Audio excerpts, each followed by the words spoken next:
This is the Can We Talk podcast, episode 8. Out of 5 billion episodes that are out there in the universe, this is number 8. I have my co-host, as always, Raven Brown. Hello. And Brittany Hill. Hey, hey, hey. And we have a special guest in the building, hassibh. Hi.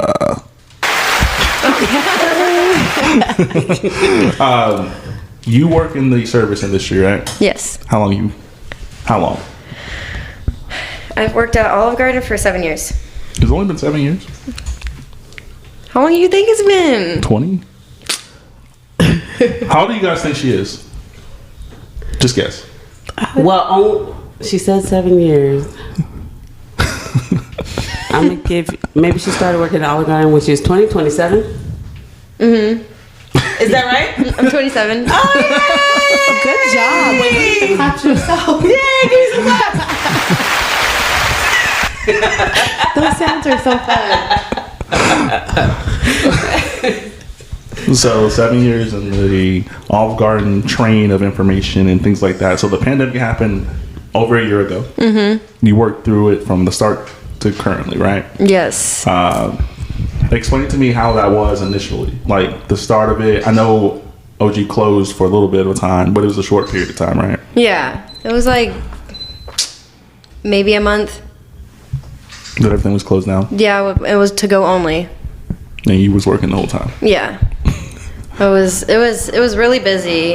We had to improvise a lot, which sucked. We had a lot of the servers we had to just like kind of like threw into to-goes, and they've never done to-goes before, so they didn't know what they were doing. So they weren't much of a help. They pretty much just did car side and didn't want to do any of the side work, like making like 500 salads, to-go salads every day. Yeah, and the to-go spots, we only had 5, and we had to make more. So we got the tray jacks and cardboard and made signs. Oh, wow. Oh wow. And was there like the business, did it slow down even being in to-goes, like, or did it just like extremely increase from what you were used to as far as like just doing to-goes? It was. To-goes was really busy. It was really busy. It was just nonstop from open to close, like. Dang. Yeah, and being the person like in the kitchen, like bagging and preparing all those orders, like you lose your mind. Like you just we had like usually there's like 2 people in the kitchen bagging. Like during the pandemic, we had like 6 back there bagging. Jesus Christ. Just like all over the place. Everyone was all over the place. Was just there even like a salad station at all, like when it first initially started, or did you guys just kind of, because it was only to go, so was it just like you guys grabbing salad yourself, or? We would still set up salads just for like if we needed like special salads. A lot of people were like, oh, no tomato, no olives, no onion, no pepperoni, and this and that, whatever. So what killed me was the signs we made outside. It's like Olive Garden could not afford to get one made. We got cardboard and markers. That's kind of ghetto. I have what you gotta do. Kind of ghetto. And that's when we started doing beer and wine to go. Getting on that topic later. We did beer. We're still doing beer and wine to go. Oh, wow. I love it. Are a lot of the restaurants still sticking to that, or have you just noticed it if it's just Olive Garden, like sticking to the to-go alcohol drinks? I think does Taco Cabana still do like to-go margaritas? So we're gonna talk about that in general at some point, but Texas did pass a law recently that now to-go alcohol is allowed in any restaurant moving forward. To-go alcohol should have been allowed. It really should have, because there's a lot of fucking people who are irresponsible, and that just increases that irresponsibility 1,000%. If I can go grab me a margarita and I'm already irresponsible and I'm drinking this shit on the highway and I'm not even paying attention. I feel like people have been doing it anyway, though. If you think about it. No, I'm saying that people who are irresponsible do that illegally. Now they have a means to do it legally. You know what I mean? Yeah. That's mad dangerous. in my opinion. But I guess we'll talk about that at some point later in the episode. So to-go's was crazy. It was busy. Yeah, it was stressful. It was very stressful. And it was a lot. So I know like big holidays are really busy for you guys. Was it like that? It was like Valentine's Day on steroids, like every day. For to-go? Yeah. Oh my! I apologize. But we limited our menu, which it wasn't. I mean, that was okay. But a lot of people were upset. Like, you don't have chicken marsala. Like, okay, sorry, no, we don't. We're not doing steak and salmon right now. Like, during the pandemic, they were worried about what is on the menu. Yeah. Is it because like the shortage of food? You know how we have shortage of food? Cook. If you're gonna complain, cook. That's what I'm saying. I tell myself every day when I'm working there. I'm working in the restaurant industry. You see how stupid people are. Yeah. Like how meaningless stuff makes them has them just thinking it's the biggest fucking deal in the universe. They make it the biggest deal just to get free stuff free too. That's crazy. But we had to set up everything. We even like the side station, like because we didn't have a busser, we don't have a bartender, we don't. Jesus. We don't have a salad person. Barely had a bread person. So you guys don't have a bartender. So who makes the drinks to go? We had to do everything. We had to set up the making the teas and everything. And like, how many people on a normal to-go day, like during the pandemic, how many staff members did y'all have in the building at the time? We had 14 people doing to-go's and then plus managers. What were the managers doing? What was their job doing? They were supposed to help us, but just walking around. I could see them all just sitting there watch y'all work. I mean, that's exactly what happened. You might have usually you have a couple of managers that'll jump in and get their hands dirty. Yeah. You have a couple of those sprinkled in, but then you have the ones that just strictly oversee. Yeah, I'm not gonna say any names, but they were there. Shout out to the ones that do jump in and get their hands. Some of them did, like do some work. Worked, helped us, did our job, and once they did that, they realized how hard our job is. Mm-hmm. Why we complain, like why we say the things we do, like because they were like, no, you're fine. Well, you come do it then. Yeah, and then they did it, and they're like, I'm so sorry. Yeah. Y'all should have all got raises after that. Didn't y'all? That's what we said. No. Oh, I would have. No. I would have had a riot. Oh wow. I've been there for 7 years, and they gave me a 20-cent raise after that. I hate them. No. And they were like, "This is all we can give you." Yeah. That's why I could never do an hourly job working at that restaurant. Like, there's just no way.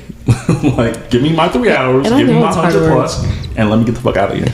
Just cooking for myself in general is hard. I can't even imagine just being in a restaurant. For real. And then to having to go orders back to back to back to back, and just not having a lot of help, just from your management team, and it's just no. Yeah, so we went from 16 people working during shift, just depending if it's like a Monday or a Friday, whatever.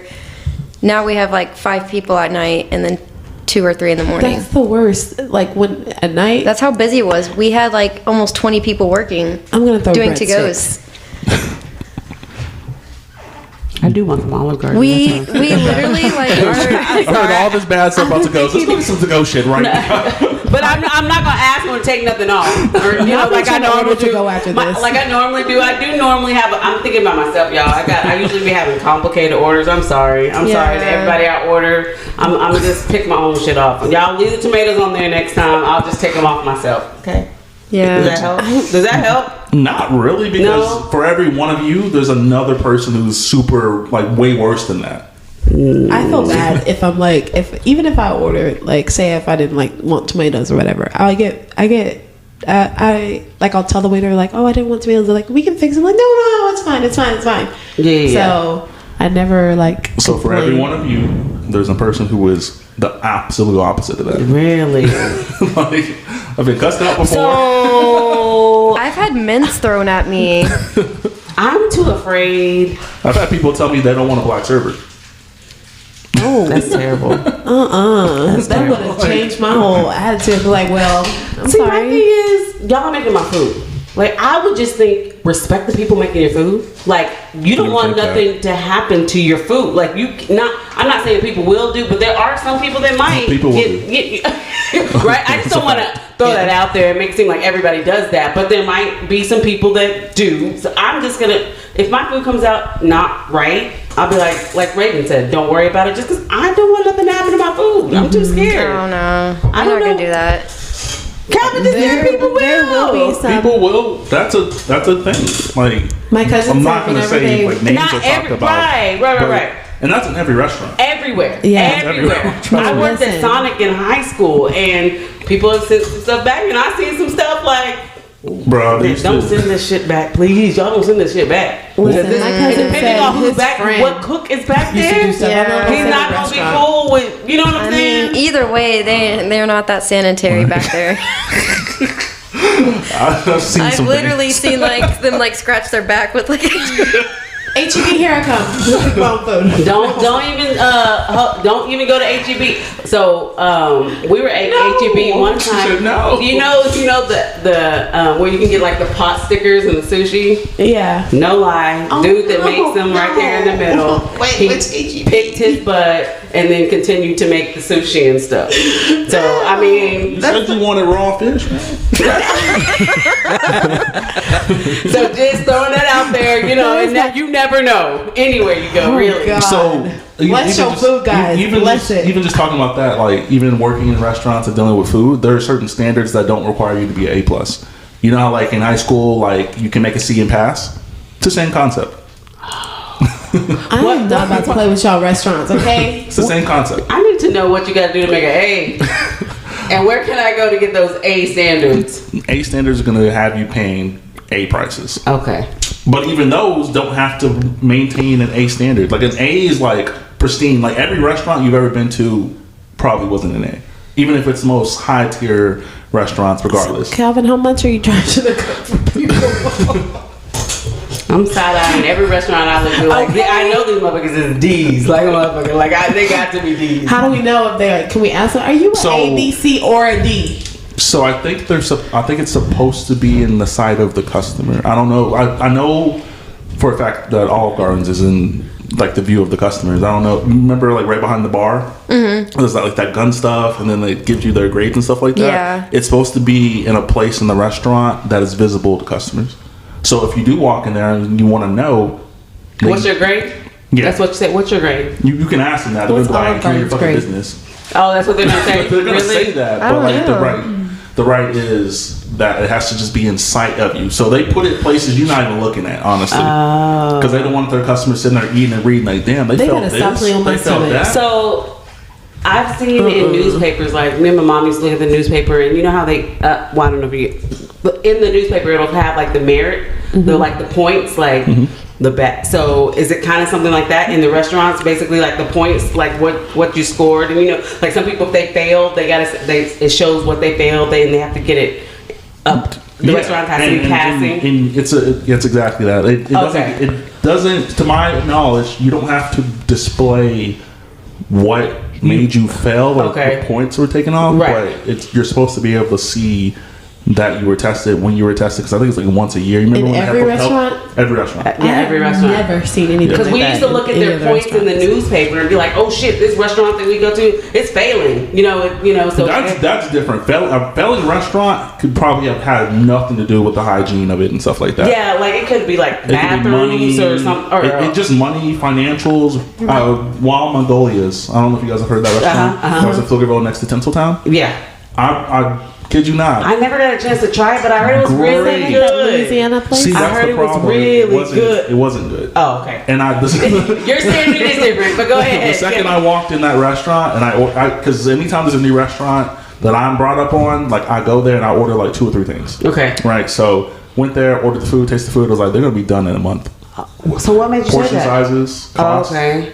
Those are kind of things that Did like they have big portion sizes? no, extremely small. But it was, per but they person. charge too much Yeah. for the small portions. A restaurant that starts and it's a standalone restaurant like that is going to fail. I guarantee you. So it's gonna fail on the merit system. Correct. That restaurant won't be an active relationship, an active restaurant for very long. Oh, okay. And I know you remember when like the health inspector would come in, and then everyone wants you to be on your P's and Q's, like gloves everywhere, like this is this, because that person is coming in as a civilian. Like you don't know he's the health inspector until he's like, "Yo, I'm here. I've been here for like 35 minutes." Oh, okay. So he'll come in, but they'll tell them he's gonna come this day.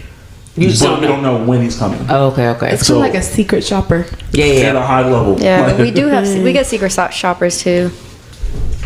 I want to be one of those because I'm gonna be. How do you even sign up to be a secret shopper? It's like a survey thing. Yeah, you can sign up. I think I've seen it. It's a survey thing. I think like I don't even necessarily think it's like new restaurants, but like if you decide to basically do the survey, they say if you qualify, then they'll give you coupons to restaurants to get you a little discount. So you probably order more, which means you taste more, and then you do the survey and kind of talk about the restaurants and stuff like that. But yeah, every restaurant is not an A. Even if you fail, it's not like you get your restaurant closed if you fail. You get the opportunity to try it again again and again, and then that's when that kind of shit happens. Yeah. Restaurant life is tough. It is. Remember that show Kitchen Nightmares? Or what was it with No, Gordon that's Ramsay? one of his 14,000 shows. But he does the I used to exact love same that thing. show. Did you ever watch that I show? feel like I've seen it. Where he goes in the restaurants completely just Most restaurants are horrendous. shit. Yeah. I'm telling you, like the best restaurants on the world, or at least the ones you think are that, are really shit. Like So that makes me think. So, like restaurants that are big restaurants, right? Big name restaurants. Chains. Yeah, big chains, right? are traditionally better quality and cleanness versus standalone restaurants. Because with chains, there is a certain mandate you have. Like, I can send you a packet of how to clean this restaurant because all the restaurants are kind of shaped the same. With a standalone restaurant, it's a little tougher to do that and get that across. So like the hole in the walls, the hole in the walls that are really good. Those are the. That's why you never see Gordon Ramsay go to chains. He can't, because there's a chain, like there's a rule book of how to do this. Standalone restaurants don't have rule books. Gotcha. So hard to clean. I'm supposed to be going to Rolling Rooster. Y'all got me. Rolling Roosters is good though. It is good, but y'all got me looking like I'm gonna be looking through that little sheet behind And where I a lot of so I can see to the kitchen. A lot of placements are set to where you can't Excuse see me, that. where's your Like a lot of midnight restaurants are set up that way, so you revelation can't see in the kitchen. I need to see in that through that sheet. Last time I went, they had the sheet look a little open, just a little bit, and I was in eye view. Then I saw a nigga I used to talk. Oh, excuse me, I saw a dude that I used to talk to. They walked in and then going in the kitchen. I said, "Oh, let me bag my stuff up. So why is he here? Time to go. That's awkward. Awkward. It was time to go. Check, please. Time to check, please. Okay. Sorry, No, we got off topic. No, I did. I was ready to go. I told my homegirl, it's time for us to go. that's how it was did it. Tuesday. What happened this time? It was with the girl. Raven. It's a long story. Anyway, she's crazy and toxic. I did nothing wrong. You said you were done last week. Oh, with her? Did Yes, I? you did. Was that You did. last week or was that yesterday? That's what you said. Every day. I am every confused, day but I since did last find a week. new husband. I'm off, girls. Is when I hit the door. What she said last week. I'm off, girls. I think we hung out that night. That's why you were running out of here. I gotta go. Hurry with the pictures. I gotta go. She cooked me tacos. Oh shit, Raven Not and the those tacos. damn tacos. I know. Anybody out there, y'all cook Raven tacos, y'all? Y'all in there. Y'all in there like I've already planned swimwear. I planned our life together. In there like swimwear. All Just it like takes this is some guy. I tacos. have him down as hubby. Already. Hubby, He's my make new us some tacos and He's you my in new there husband. like I don't swimwear. save numbers no more. I really That's don't how say you do numbers it. until I love him. Oops. Love. Oh my god, ew. What are you doing? Just kidding. Never What are you mind. doing over there? That's not what I meant to say. It just came out. Sorry, we go left sometimes. We apologize. I This go is way completely. This is definitely completely different from the original time you were here and we did the show. It was literally just a ring light and a phone. So tell us about that. Tell us about the now being a guest and coming back. Like how different is it for you She was nervous as hell. I tried to find the video. Yeah, I was really nervous. I'm not nervous like that before? anymore. You were nervous before, or you're nervous now? I was such a shy person. I have come out my shell a little bit. Yay. I guess we love that. I'm here for that. You popping out your shell and whatnot. I like the little pop you did. I am not that same person anymore. I like it. I'm here for it. Growth. Growth is everything. Exactly, growth. Growth is I don't care anymore. Like I used to get all sad and depressed over when people leave my life for no reason. We don't do that. We don't do that. I would get all of my feelings. Now I'm just cool, good. Let me tell you, growth and peace is everything. Yeah, don't mess with my. Don't mess with this peace and this growth that you're doing. Yes, I'm here for it. I feel it, and I'm here for it. Don't let nobody ever destroy your peace. That's why I'm not in a relationship right now. I learned that. It took me a while to learn that, but I did. I know, because shout out to Ashley, but she made that episode so hard to edit because she would just say the most random shit. She hit this nigga with a car, just all this crazy stuff, right? Tried to cut out a lot of that when it came to the episode, but I think something we did talk about at that point was you were coming out of a relationship at that point, right? Yeah. Do you still talk to him? Is he still? She's like, hell no. No. She's like, who? No. I've never heard of him before. And you were just like you said, you were probably a little more shy then, even though you still would abuse me at work. I'm not sure why that was. I think because the reason why I was so shy because he kept me so sheltered from turning up everything. Going out, being around friends, being around people. I was only around him. If I wasn't just around him, and it's even if I did decide to go do other stuff, you have a problem. He made me feel so small about it. It was bad. It was really bad, and it made me really like a turtle for a while. Mm-hmm.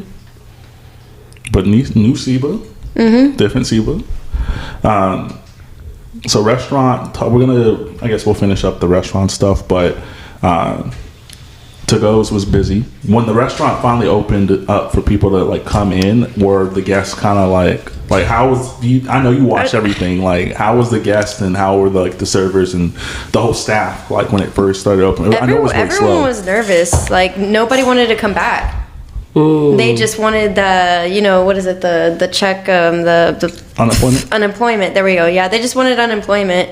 They didn't want to come back. Unemployment was giving that extra money. Mm-hmm. They didn't want to come in and serve tables and get sick. Because no one knew what the fuck was going on at the time. No one knew. It was really new. Exactly. It was extremely new. Because I was going to come back in June of last year, but then I walked in there and I know they had, I think it was at 30% or something, and had all these sections spread out and stuff like that, and people were really trying to get paid. Yeah. And I really was going to come back at that point, but I was just y'all don't look like y'all know what the fuck you're doing. No, that too with the just the chaos of it, not. Mm-hmm. And that was for everybody. Everybody in every single field was trying to figure the shit out, and so that definitely does make it uncomfortable for people. Trying to go back to work, you really don't know what we're doing. The government doesn't know what we're doing. Yeah. But you want me to trust this, and nobody knows what the hell we're doing. That makes it a lot of people skeptical to come back. Listen, working at Protect America, they didn't tell us to put masks on until they told us the business was closed. Everybody was up in there doing whatever the fuck they wanted. No social distancing, just a bunch of fucking hand sanitizers on everyone's desk. So I knew a lot. That's pretty much how it was. So I knew a lot about what was going on first. So I kind of warned the people around me who I my brother. I warned them this and this was going on because I learned first from the CEO, the COO. And they had a big team meeting, okay, this is about to go down. We're gonna have so many people want to quit. We're gonna have so many people. Your job is to make sure that they stay. And how am I supposed to make people stay? You know what I mean? That's crazy. But not telling them. It was hard. We were short-staffed when we first opened. Is Bridget still there? She's actually moving to Florida now. Bridget's my favorite. Oh. So even with the bartenders and stuff like that, like when you guys running with one bartender, like when you guys first opened, because I never got to see what that looked like. I did go there when I was going to come back to talk to them. Like, yeah, I'll come back, but you know, I'm just let me do me like I always do. Like I kind of just show up when the fuck I want to type shit. They're like, that's fine, that's perfectly fine. But then like, it didn't seem busy enough for me to waste my time coming in. Yeah, no, the bartender literally takes care of the bar top, makes the drinks, and takes tables in the bar. Oh wow, that's too much work. Yeah, they're literally overworking us. Like we still don't have a salad person in the morning. So y'all more Esther? No, Esther moved. I think she moved back to Mexico. Acapulco. So are y'all still short-handed right now? Mm-hmm. In the kitchen, especially. Yeah. Oh wow. And so you're at 100%. Y'all still don't have enough staff. That is crazy. I might make a comeback. 100%. You know what I'm saying? I might make a comeback. So are y'all hiring new people, or is it just y'all can't do that right now? First of all, they are. Yeah, I think there's literally they have like a sign like you get like an award, like a money if they hire somebody, any position. Yeah, OG's always literally hiring. Like the turnover is so much. Because different schedules, people doing a lot of different things. There's a lot of flexibility there. Oh, okay. And is this in Austin or is it Round location? Oh, okay. But it's the same for all of them. Okay. Honestly. They rotate managers when it comes to Olive Garden. So, like, you can be with a manager for 6 months here and then move to a different location and vice versa, just change GMs and stuff like that. I've never worked in the restaurant industry. Oh, it's not fun. I stopped at Sonic. Not fun. Sonic was all I could do. I stopped at retail. that was enough customer service for me. I literally just stay in the kitchen. I don't do car side. I'm not in the front. I just stay in the kitchen. I do my own thing. I don't gotta talk to anybody except the kitchen because I'd rather talk to the kitchen than people outside. No, they're vicious out there. They are. I know. I'm one of them. You, I'm just kidding. I'm not a vicious telling you, like that. People in the restaurant industry, customers wise, it sucks a lot of the time. Like because they like when you're being served by someone, and this is something that a lot of people think. You think you're being served by the company, not the individual that's actually serving you. And a lot of people take that as like, oh, this is my servant person for my time here. So it's this person's fault for everything I do. Anything that goes wrong, it's this person. Instead of using the company's mindset of saying like, yo, maybe the company fucked up. Maybe this is the policy. Maybe this is this. Maybe this is that. But you do have some trash servers. Like that's just a fact. It's not a hard job to do, but some people just really, really suck at it. Even if that makes sense. Even if I have a bad server, I always still tip well because I just figured maybe they had a bad person beforehand, or maybe they had just a bad day. Period. You know what I mean? So because you are coming in, so one of the reasons I really enjoyed being in the restaurant industry is because you come in contact with so many fucking people. A lot of them are good people. That's what I was about to ask you. Do the good outweigh the bad as far as when it comes to like customers? Yeah. So that's what makes it worth it to continue to do what you do. Yeah, but the good outweighs the bad, but the bad is 3 times as worse as the good. So like you can have 10 great tables and you have one table that is just trash. Like, and it ruins your whole shift. It destroys the whole shift. So let me ask you guys. So you guys are in the kitchen, right? So do you guys, when the servers are out there, if they get like, say the customers are going in on the servers, the servers then come to you guys. Okay, so we just talk shit. Everyone talks shit. Yeah, whenever we go in the kitchen. I was just wondering, like, when do you guys feel the heat? You know, did the servers get more of the heat? Yes. Or so you guys really don't feel the heat when it comes to like if something was wrong or something like that? It depends on what you're doing. Like, I majority just serve tables because I can get cash fast and get the fuck out. You know, I wasn't held there to an 8-hour shift. Like, I can literally go in there for 3 hours, make $150, walk out with my own cash, and let my hourly take care of taxes. You know, but if you, I think one of the, I know you remember Kat, right? She told me something like originally. She was the original GM. I worked for Olive Garden for 9 years before stopping. And she told me something. She said, it doesn't matter what you do as far as the server goes. Like, just do what you're supposed to do. And if a person is like outside of what you feel they should be in that moment, just do exactly what you do. I've literally been told to my face, can we get a different server? Oh, what's wrong? What did I do? We just want someone white. You know, like that's messed up. You can, and even Hispanic coworkers, that's happened to. You know what I mean? Like literally, people feel so entitled. Or they don't want a male server; they want a female server. They want a female server. They don't want a male server. Like you deal with those kind of things, and you get to kind of see people for what they really are. Like in those moments, because when I was there, I traditionally would be serving tables of like 25 to 30. Like I was in the back always doing big parties and stuff like that, and you literally get to see people for what they really are. That's like crazy. In the moment. It's hilarious, sad, and it's a combination. That'd break my heart. Like I think I would just be like, really? Like I know it's out there, but like when it's blatant in your face, like in like, today's world, like still, like really, like it's just crazy. People don't care. It's just crazy. I know, and we hear stories about this every single day, right? Mm-hmm. But it's just for me. Each time I hear it, it's still mind blowing to me. Mm-hmm. You know what I mean? You kind of get you. Even your coworkers, they're racist. I feel like I would never get used to it. Even coworkers, I had. There was a busser.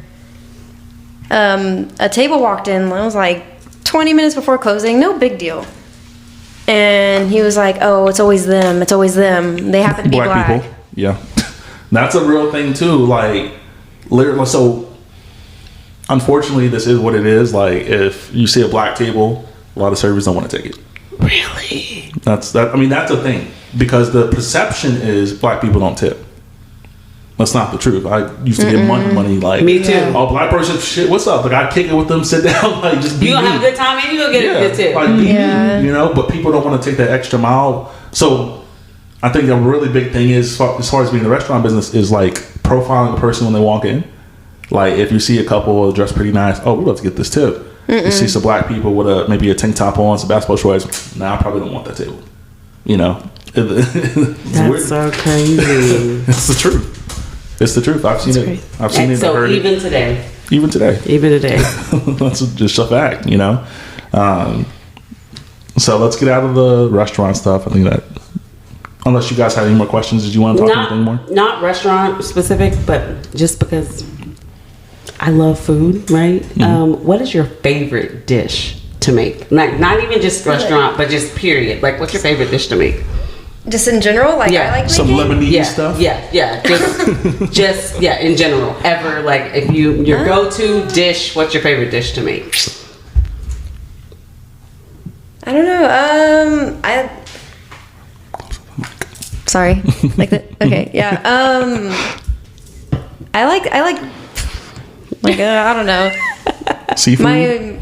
I love seafood. Oh my god! If you had some dinner guests coming over, what would you make? I'd probably make stuffed squash. Okay. Stuffed squash is really good. Good. Yeah, you literally like you like take all the insides out of the squash and you stuff it with like rice and beef. It's really good. It's really good. That does sound with some good. like tomatoes in it. Oh my gosh! Okay, recipe look up. Yeah, that's Lebanese food. It's really good. I'm gonna have to bring it over here. So Lebanese, that's your go-to if you're. My dad's Lebanese. He's from Lebanon. My mom is from here. So nice. So introduced do y'all to a lot know of where different. Lebanon is? I don't. You'd have to pull it up. I'm not even gonna lie.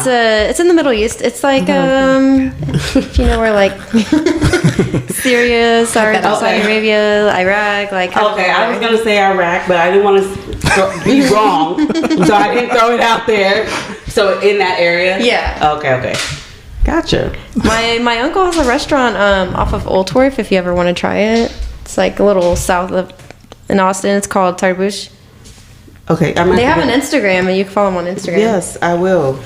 Try it out. It's really good. They actually have also a big old Lebanese conference in Dallas, and then they also have a Lebanese festival, and I used to go all the time. Yeah, So two of my closest friends, they're Lebanese. Food is good. Yeah. Nice. Sweet. Got to check it out. I know you guys do. You and your family do go there, right? It's not something that you guys are far removed from. Have y'all got the opportunity to go? throughout this last year or so? Going back there? Mm-hmm. Yeah, my dad was talking about going this summer. Ooh, that looks good. And my brother actually wants to move there. Like, he's like getting all his like paperwork together. Oh, wow. Nice. So overall, It's crazy. different experience from the first time, right? Yeah. Way different. What do you think? What do you think? Are we crazy? She was like, "Who are these people?" Are we crazy? Did you have anything else you want to say about the restaurant industry and stuff like that? And also another just one final thing on my end as far as tipping to go people. Do you guys ever tip your to go people? Sometimes. I'm not gonna say every single time, but sometimes I do. If you're getting a catering order and you're spending like Thousands. I don't know, like thousands, like $700, $800, and we're putting that order together for you and delivering it to you, and you don't tip us. I can like that. Like I care about because I put a lot of work in that. I put that entire order together, put it in my car, and took it to you and set it up. Big orders I tip. And if you guys didn't know, I don't know if it's still the same truth for Olive Garden. Olive Garden delivered, not with Postmates or anything. Like they had their own servers and employees driving and delivering. Olive Garden delivers like the catering. No, like if you spend, it's not a big amount, I think you have to spend like $75 or more. So if you and get it's the actual employees, not Postmates or stuff. Is that still the same thing? They wanted me to be a driver. It was like you got paid per mileage. I wouldn't do it. I remember this is back to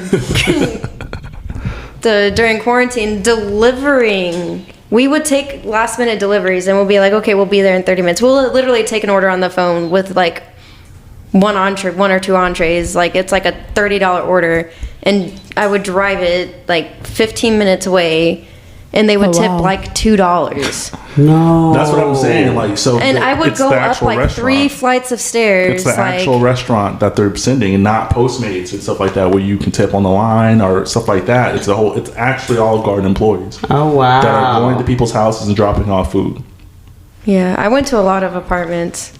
They asked me to 3 be a flights driver. of stairs. They asked me to be a driver so many times. So anytime somebody delivers, I tip them. And just like I tip delivery. If I order like just lunch or something and I go pick it up, like I kind of feel like that's kind of like drive-through, Yeah. So something like a salad. Like I got a salad and some wings today.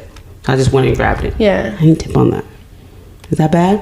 Technically, yeah. It's not bad in the sense of like how much you want to pay per that like transaction, but these people did kind of like put the stuff together. So what's the difference in picking up from a restaurant and drive-through?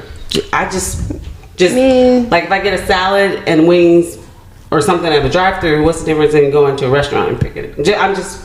I would say the preparation of the food. Yeah. The preparation of the food? Right, because like when fast food and drive-thrus, right, you usually have someone who makes it, hands it to a person, someone does your drink, and then the person who you actually get the food from isn't the person who actually put the shit together. When it comes to restaurants, you're actually getting the food from the person you probably called and talked to, or the person who actually is handing it to you is the person who put everything together. I don't know about you. Putting together someone's food, not only taking the order on the phone, going back to the kitchen, getting the food, putting it in containers or putting the lid on it, getting every side thing you asked for, and this is not a flowing kitchen vibe that people think, right? This is here, this is in the back, this is on the side, this is over here. Like you have to go restaurant for one order. Fast food is set up. That's why it's fast food, to be in a line. So you get the food, hand the guy hands it to the person, hands you the bag. Guy already took your credit card in the first window. She's doing the paying for it and walking around the whole restaurant to get your food. Okay. Like I'll have to go in the bag, get some stuff out of the walk-in. Finding ketchup is hard. Like getting ketchup is not restock easy. Stuff like makes sense. It's a different. You have to see it. Yeah. To actually like understand like how much work it is for a person to do it. I know people, especially nowadays, maybe not more so even when I started, which was like in 2011, 2012, right? I think that there was less to-go orders in that. At that point, I didn't really see too many to-go orders. Now, it's just to-go's everything. Even prior to the pandemic, it's to-go's a lot, right? Because people really, they don't want to tip. So why tip if I can get the same food, grab it to go? It's the same kind of experience, but you get to do it at home. Right. Makes sense. Yeah, it's crazy. You can blow. Right. Sorry, it's my medicinal pen. So I don't forget. How are you guys doing? Who wants to start? How about you start? Just how you doing, like mentally, physically, just like that's something that at least I tried to do. I got in trouble last time, but he always starts the podcast out with just, asking us how we've been, how our week's been, how we are, like you said, mentally, and just everything going on. He just checks. We just do like almost like a mental health check-in. Like we check in. So I mean, I'm good. I'm just working. I mean, I actually started at my boxing gym. I actually work there part-time now, and I work at Olive Garden. So is it the one by Academy? Was it one that you used to like kickbox at by Academy? Yeah, they closed that one down. It's over Jesus by Christ. Lakeline.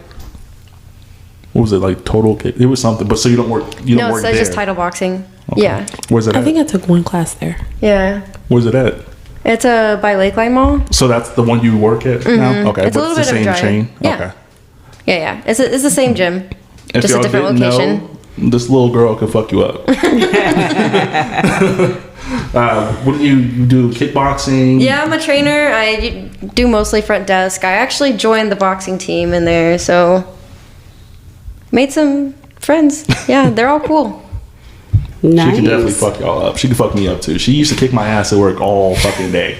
Just random body shots. Like I just be doing my job. She just hit me with an elbow one time. I'm just like, why am I punching that? That's funny. But other than that's good. We all know this. Men suck, so nothing. Jesus with Christ. that. That's not what we like. So what we're not about to No, do. I'm just kidding. It just felt right. That's honestly did. I kind of shook my head too. It's like I feel like it doesn't matter what age you are either. Absolutely. That's the we can. I talked to a guy that was 35.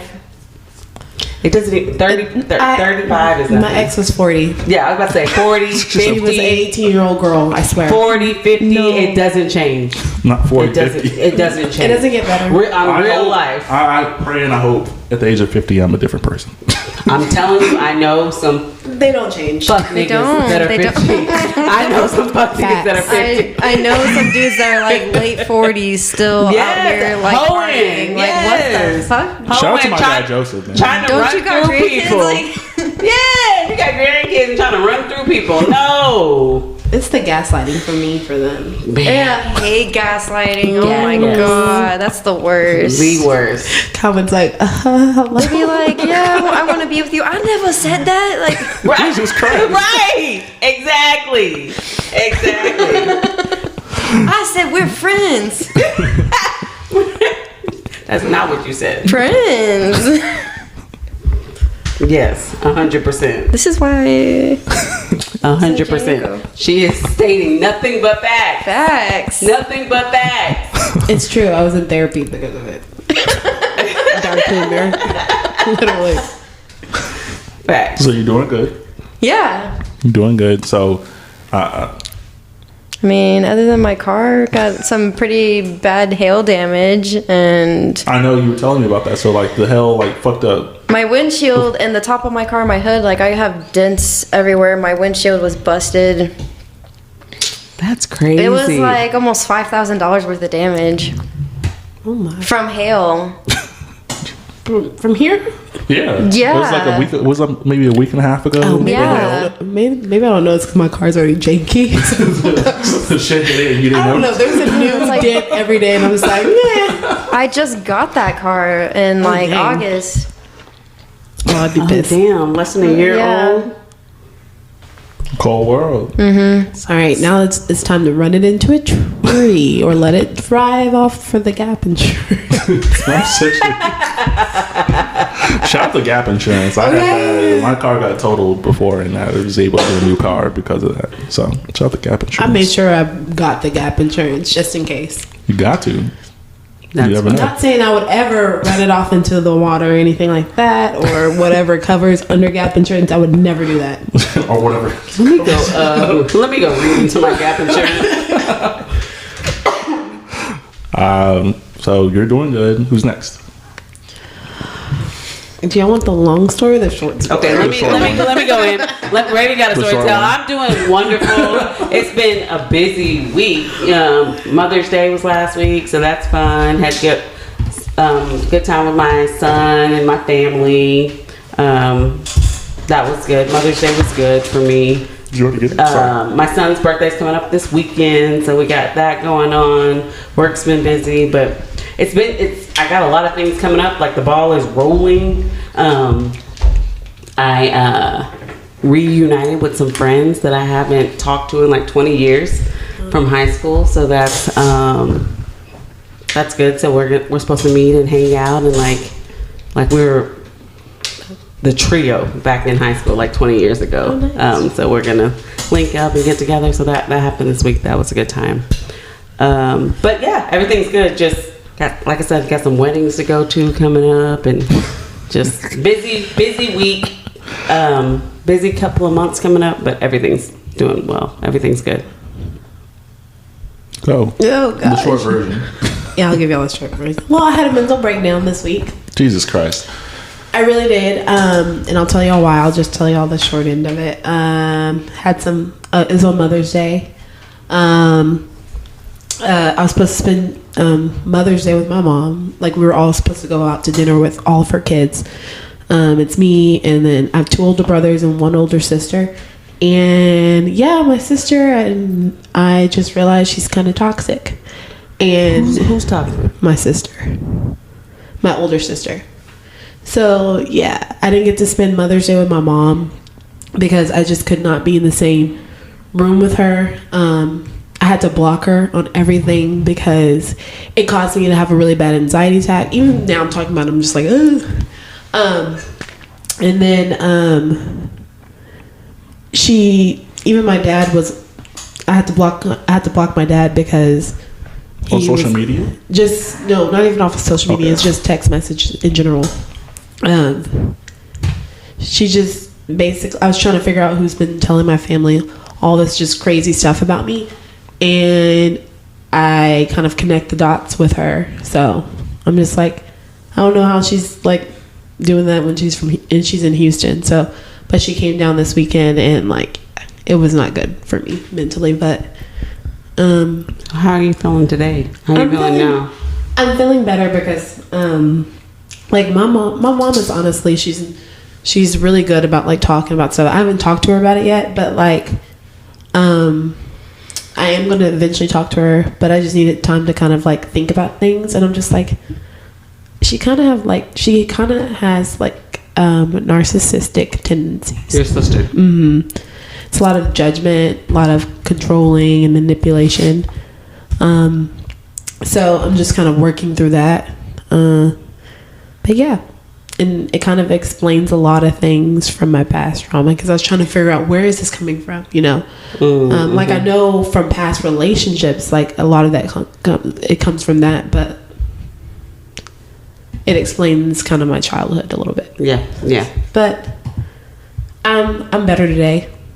Mother's Day, complete mess.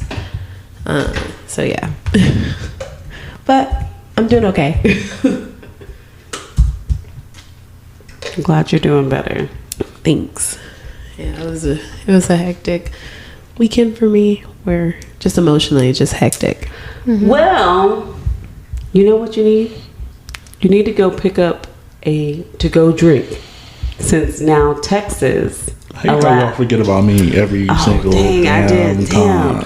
Yeah. You so focused on this transition. I was. It was so good. I had it in my head. Like, I'm about to smooth transition into one of our topics. I'm like, you like that I did that? I was like, I know how to lift this up. We're gonna transition. Fuck. Damn it. How are you doing, Calvin? Damn it. He's not good. No, damn, y'all forgot about me. Damn. Well, then you got the transition then. Because I had it, but I fucked it up. So go ahead. I was like, Jesus Christ. I was really focused on the transition. I was like, ooh, I got some good shit. It's gonna roll off the tongue real nice. Like, it's just gonna be smooth with it. Damn. Similar as far as like the feeling goes to what Raven was saying. Like I reached like a point maybe a couple days ago. I was just like, yeah, what am I doing? how should I be focusing my energy at the moment?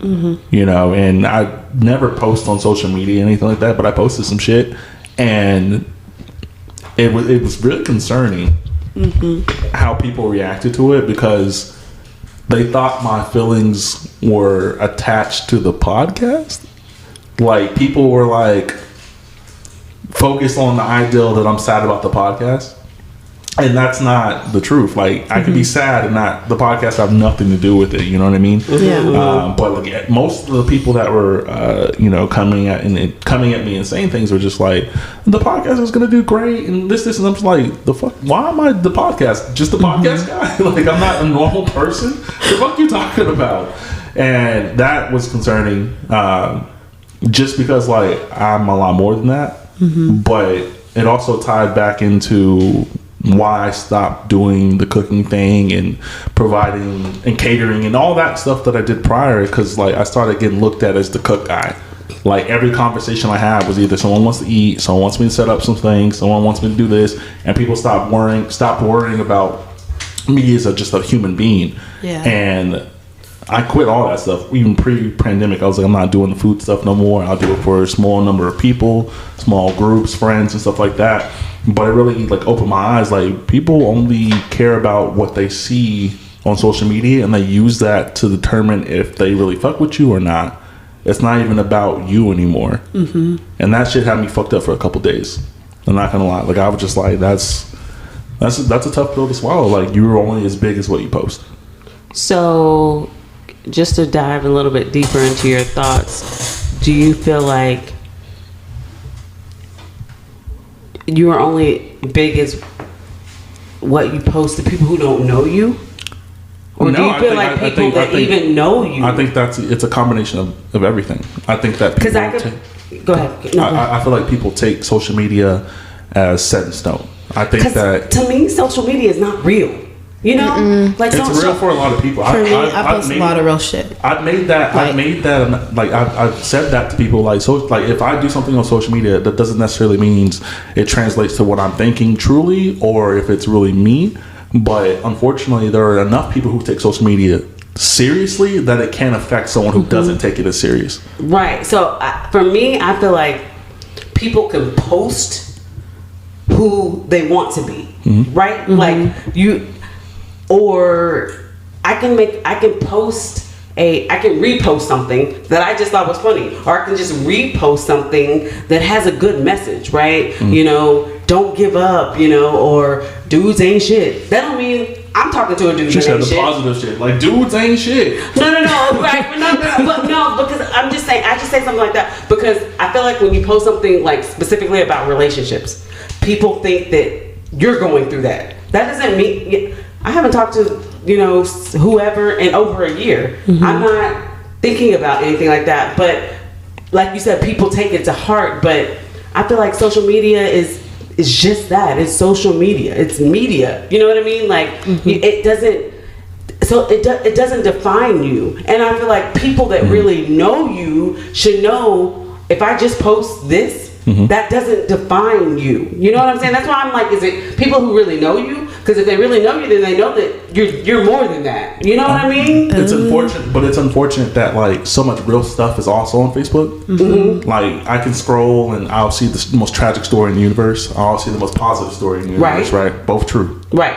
So people take that as you're posting your truths on social media, and I don't know if that actually directly is affecting. The reason you think that and feel that is maybe because you didn't technically grow up with social media. Like, as far as Facebook, Like maybe Facebook came around when we were a little older, a little more defined mentally and stuff like that. Right. Versus, you know, because I didn't get onto Facebook until I was like 25. Yeah, you know, so I guess majority of people who are like under 30, maybe early 30s, were introduced to Facebook and MySpace and stuff like that when they were in their teens. Versus maybe the age gap when it comes to you, like you were introduced to it, but not until later into your life. You already had some experience and stuff like that. I literally didn't get a Facebook until after I got divorced.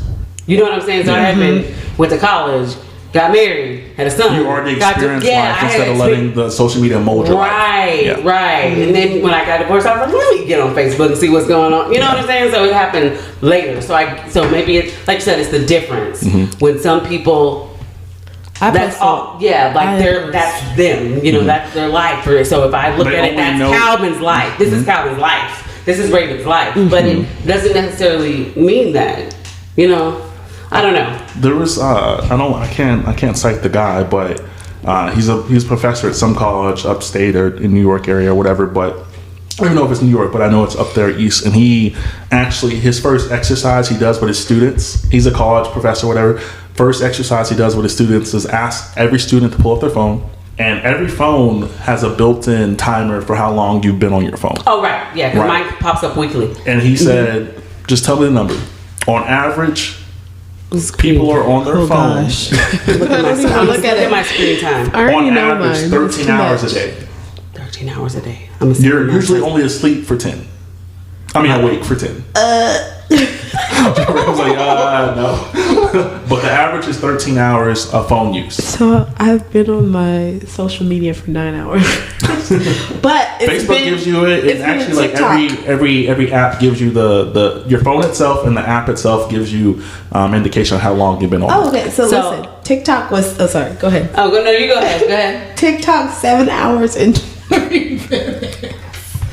Snapchat 43 minutes, and then Facebook. My daily average is 11 hours a day. I'm down 8%. I was too busy this past week. It went down 8%. You know what I'm saying? So when that's a part of people's normal life, but I back off of that as far as like saying you've been on your phone for 11 hours. How much shit do you do on your phone? Like, I know everyone has their credit on their phone, their banking app, phone call, like all that stuff is, you know, you don't have to get a newspaper, you don't have to go to a financial institute to do all this stuff now. You just do it from your phone. So I get the level of hype, but it's the amount of social media that's happening. And once again, I think it's really the people that sit here on their phones the whole time and really look at you as far as like your Facebook goes, your page goes, and stuff like that. I hide everything that's on my page.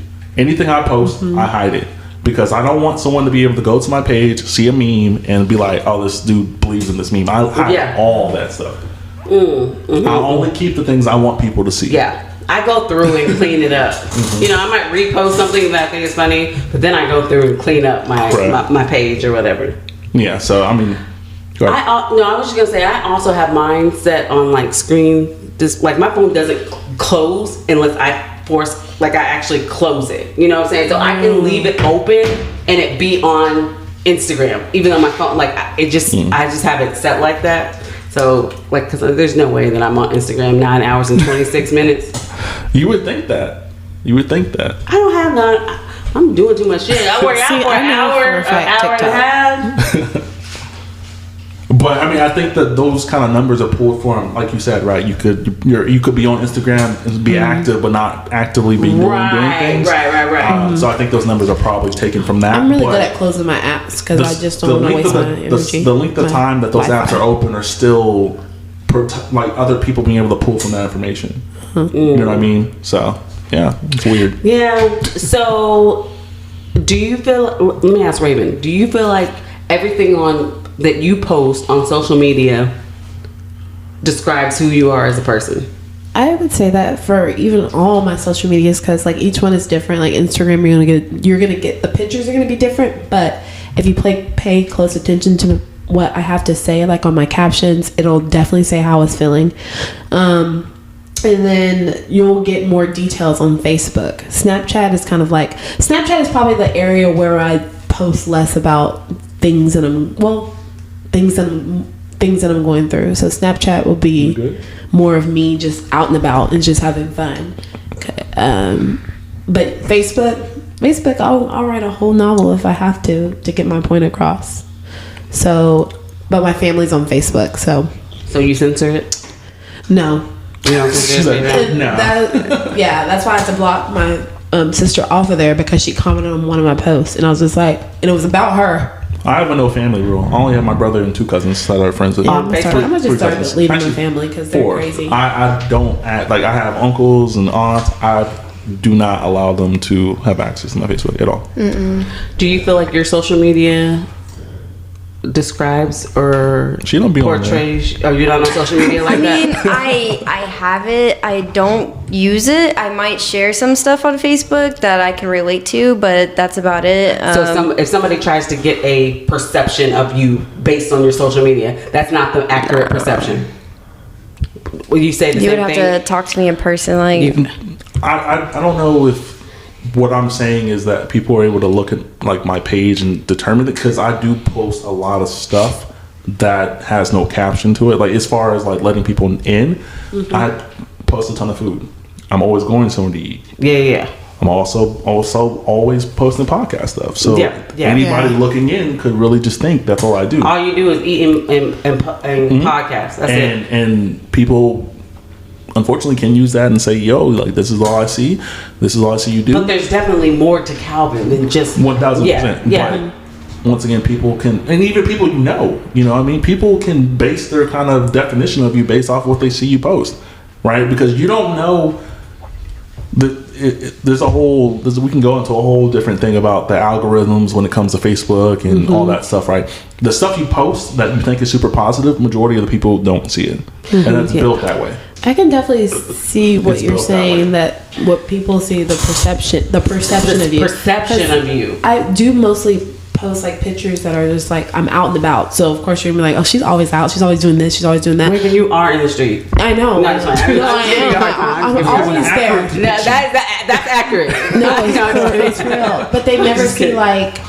I guess until the time when I was like healing, they never saw like me like actually reaching about mental health, or because I'm really big on that, or just like other little things. I just feel like for people to assume, like, there's and once again, you like maybe because of the age gap, right? I think like you've been used to, so that's how I feel too, right? Like I just like conversation. I want to know something from you from what you told me about you. Right. I don't want to have to try to get a picture of you from what I see. I'd rather you just tell me what the fuck's going on. Yeah, like you know what I mean? I think if I looked at any of our pages in here, I'm still gonna, no matter if you post every single day and you post, like I have a cousin that shares stuff all day long, funny stuff, all just random stuff, but even through all of that, I know there's more to this person than just as what's on social media. You know what I'm saying? That's just how I kind of look at messages of how people post. Like if it's a meme where they're just like, I'm just like, okay, I probably need to reach out to this person because something is not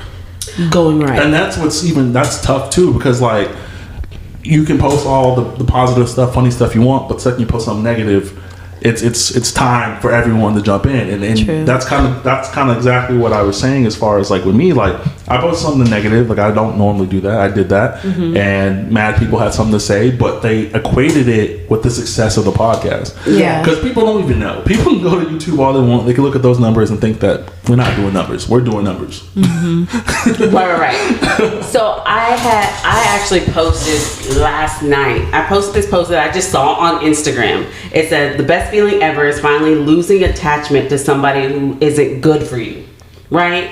I thought that's some real good shit. But then when I woke up this morning and I looked at it, and I looked at all the people looked at it, and I was like, they're probably thinking that I'm talking about something now. Like it has nothing to do with it. It was just a good post. Like when you lose something that's not good for you. But so even I was like, I don't want people to perceive this as I was dating somebody and we just broke up or something like that. You know what I'm saying? Because I just feel like people get the wrong, like you said, they just can create a false narrative about your life. You know what I mean? If you're not on social media, you're not even creating a narrative. I think when I see memes like that, I look more into like myself, like, oh my God, like at my current situations or like things like Like, yeah, I think about like the person who posted it, but then I'm just like, and see, I posted like this was good, and I'm thinking of something that happened a year ago, and it was still a good feeling. And so what my post, I usually post to share them because I'm like, if this felt good to me, it probably could feel good to somebody else that might be going through it right now. But then I'm like, I don't want people to think I'm talking, you know, like. If I want some y'all can still slide in my DMs, okay? Like, I'm not talking to nobody, you know? Like, I don't want y'all to think I'm talking to nobody. So I'm like, hold on, let me not get in the wrong idea that I'm talking to somebody. Y'all still go ahead and slide in the DMs. They still open. I think the term is social media literacy. Like knowing what to post. Well, not necessarily knowing what to post, because you should be able to post whatever the fuck you want whenever you want to. But when you post something, understanding that that's for the streets now. Like whatever you just said, that's for the world. Like you can't take that shit back. It's gone. And people are gonna take what they take from it regardless. People might say, "Oh, that's good. That's for me. Oh, I needed that." Or people might be like, "Oh, damn, she must just be going through a breakup." Like people are gonna take it how they take it. You know, I guess that's just the part of social media. Like people are gonna take what you post, however they're gonna take it. Cancel culture. I told you they tried to cancel me. They went back to 2014 memes and shit. What'd you say in 2014? I don't know. It didn't support what I said in 2020. That's all I know. They went back to say you were contradicting yourself? Yeah. That's too much work. Ain't nobody got time for that. I work 9 hours a day. 2013, 2011. That stuff still exists. Like we talked about a couple episodes ago. It still exists, but who has the energy to go back? Like, plenty and who is watching your Facebook like a hawk? It's not even that. To know it's going back far enough to see if someone did something wrong. Because growth is a thing. Social media doesn't allow you to necessarily grow. But it's not going back and saying, I remember when he said that. It's not that. It's like, how far can I go back to where he contradicts himself a little bit? But growth isn't available. So who does that? Like, I feel like thousands of people. Why? Why are you that? Why? You don't have nothing else to do but to pick this person and go back as far as you can to see that this doesn't line up with what he said in 2020 all the way to 2014. I don't know. It's not even a time thing like we talked about. What can you do on your phone? I could be doing that while I'm catching a bus. I could be doing that jogging. No. It's not like I'm sitting there, no one's sitting in the computer trying to figure that shit out. That's literally me being being nosy? I'll be at home. I can be at home, be at work. You can just scroll just as be far nosy. as you like, let me look what Calvin posted and just, this don't line up. What? He said this, but then he said this. Oh, no. He's canceled. That's cancel culture. That's cancel culture. It does happen all the time to like celebrities. That's what I tell. That's what I tell people. I was like, they tried to cancel me before I was rich. You didn't get canceled if you're not rich. They should have waited. They should have waited. They should have waited. They had all the ammo. They should have saved the post. I'm gonna get this dude. Give him about a couple more years. I'm gonna get him. I'm gonna light his ass up. They did it way too early. Too early. Now you canceled your damn self. Okay, so we're gonna try this transition again. Other than that, you doing okay, Calvin? Other than that, minor? Yeah, I'm good. I'm good. I mean, I was good then. I just took some time to just kind of like sit back and be like, yo, that's wild that people have that perception of me.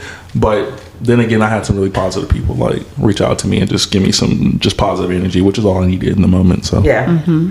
That's all we need, especially in times like that. Like, it's normal that we have low times, but support. Yeah, the few that do, when people do like that, it makes a world of difference. So one thing my friend did say before we like switch over, she said, because I literally had a breakdown in the middle of the bar, like hands down in the middle. She told me, she's like, Raven, I always see you checking on everybody, every single person. She's like, who's checking on you? Who's checking on you? So make sure you're just checking on the people that you just never think to check on, because you never know what they're going through. Absolutely. So what the fuck is wrong with Texas? Well, what the fuck is wrong with Texas? So we need more alcohol. The allowing alcohol. It depends on how you look at it. Because some people think what's wrong. Some people are like, what's right?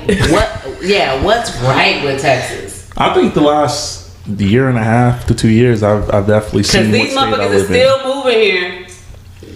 For reasons that we can talk about that eventually, as far as after we knock the topics out, because there's a lot to that. We talked about that the previous episode, as far as like how much money's going to be coming in. I think I tagged you guys in that Gucci store that's about to open.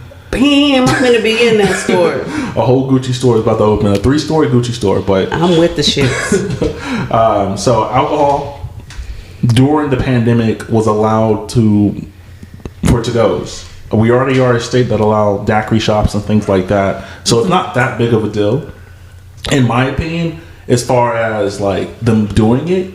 But I think that this really does add a different, more dangerous element to our city. If I can get a margarita to go, and prior to me being able to get a margarita to go legally, and I was doing it anyways, now I can do it legally and be out on the streets at any time of the day. That's dangerous, in my opinion. What about if it's more safe because a lot more people are going to stay home? Since they do have this new law, they can order their drinks and take it home. Not to say that that's everybody, but I feel like it could be more of safer.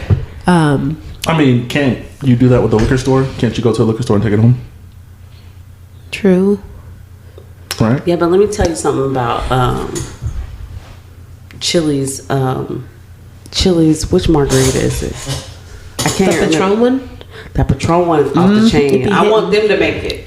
I want them to make it. You can seal my stuff, and I'm gonna go home and drink it. Yeah, that sounds like the most responsible thing. That's what I do. So I guess I get what you're saying, because a lot of stuff, like I'll view it in my perspective. You know, I was going to the daiquiri shop in Pflugerville, a couple of years ago. I was getting my daiquiris to go. Paradise on Ice. So I've been. Yeah, yes, that was my spot. Paradise. 11 degrees. Let me tell Shout out to y'all. Paradise on Ice, long walk on the beach is my drink. Okay? It is probably like the strongest thing there. Gets you right. You can drink, all you need is a 20 ounce. 20 ounce. And you. Loose. Yes, loose. What was that? You said long walk on the beach.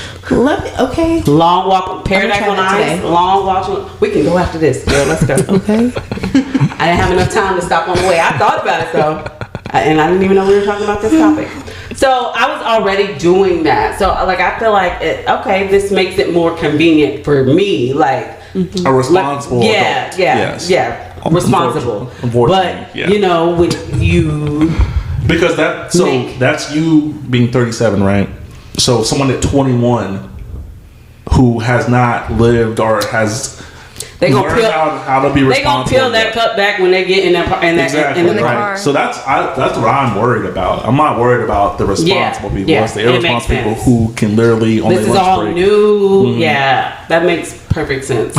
But Texas is wilding out with all type of laws. We got the alcohol. We got the gun. Like, as far as see, what do you guys do to go wine too? Is it any wine you want? Because I know when I was working there, like being a server, and so there's two things about Olive Garden. You can actually bring your own wine bottle to Olive Garden and drink it. It's a $10 service fee. Yeah. Right? Oh wow, that's not bad. And if you open a bottle while you're there, it has to be half gone, and you can take it to go with you. And that's been the rule before the pandemic. Yeah, they have bags for you to seal it. Sealing bags, so you can literally. So if you buy a bottle of wine while you're dining in, if you drink half of it, you can take it with you. Oh, I did not know that. Or you can bring your own bottle. Well, no, it was in order to purchase a bottle of wine, it has to be you have to have at least like a glass of it. Oh yeah, so it's even worse. So not half the bottle, at least one glass of wine. And then they seal it. Then you can seal it and take it home, as long as the receipts that you paid for it's in. Now I can give you a sealed bottle of wine and be like, here you go. Unopened. Do you even have to seal it though?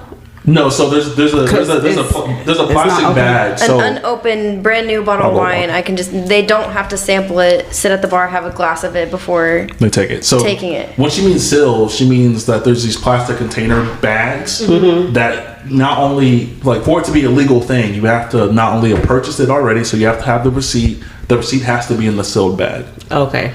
I was just wondering if you didn't buy it. I mean, if you didn't open it, do you have to put it in that bag?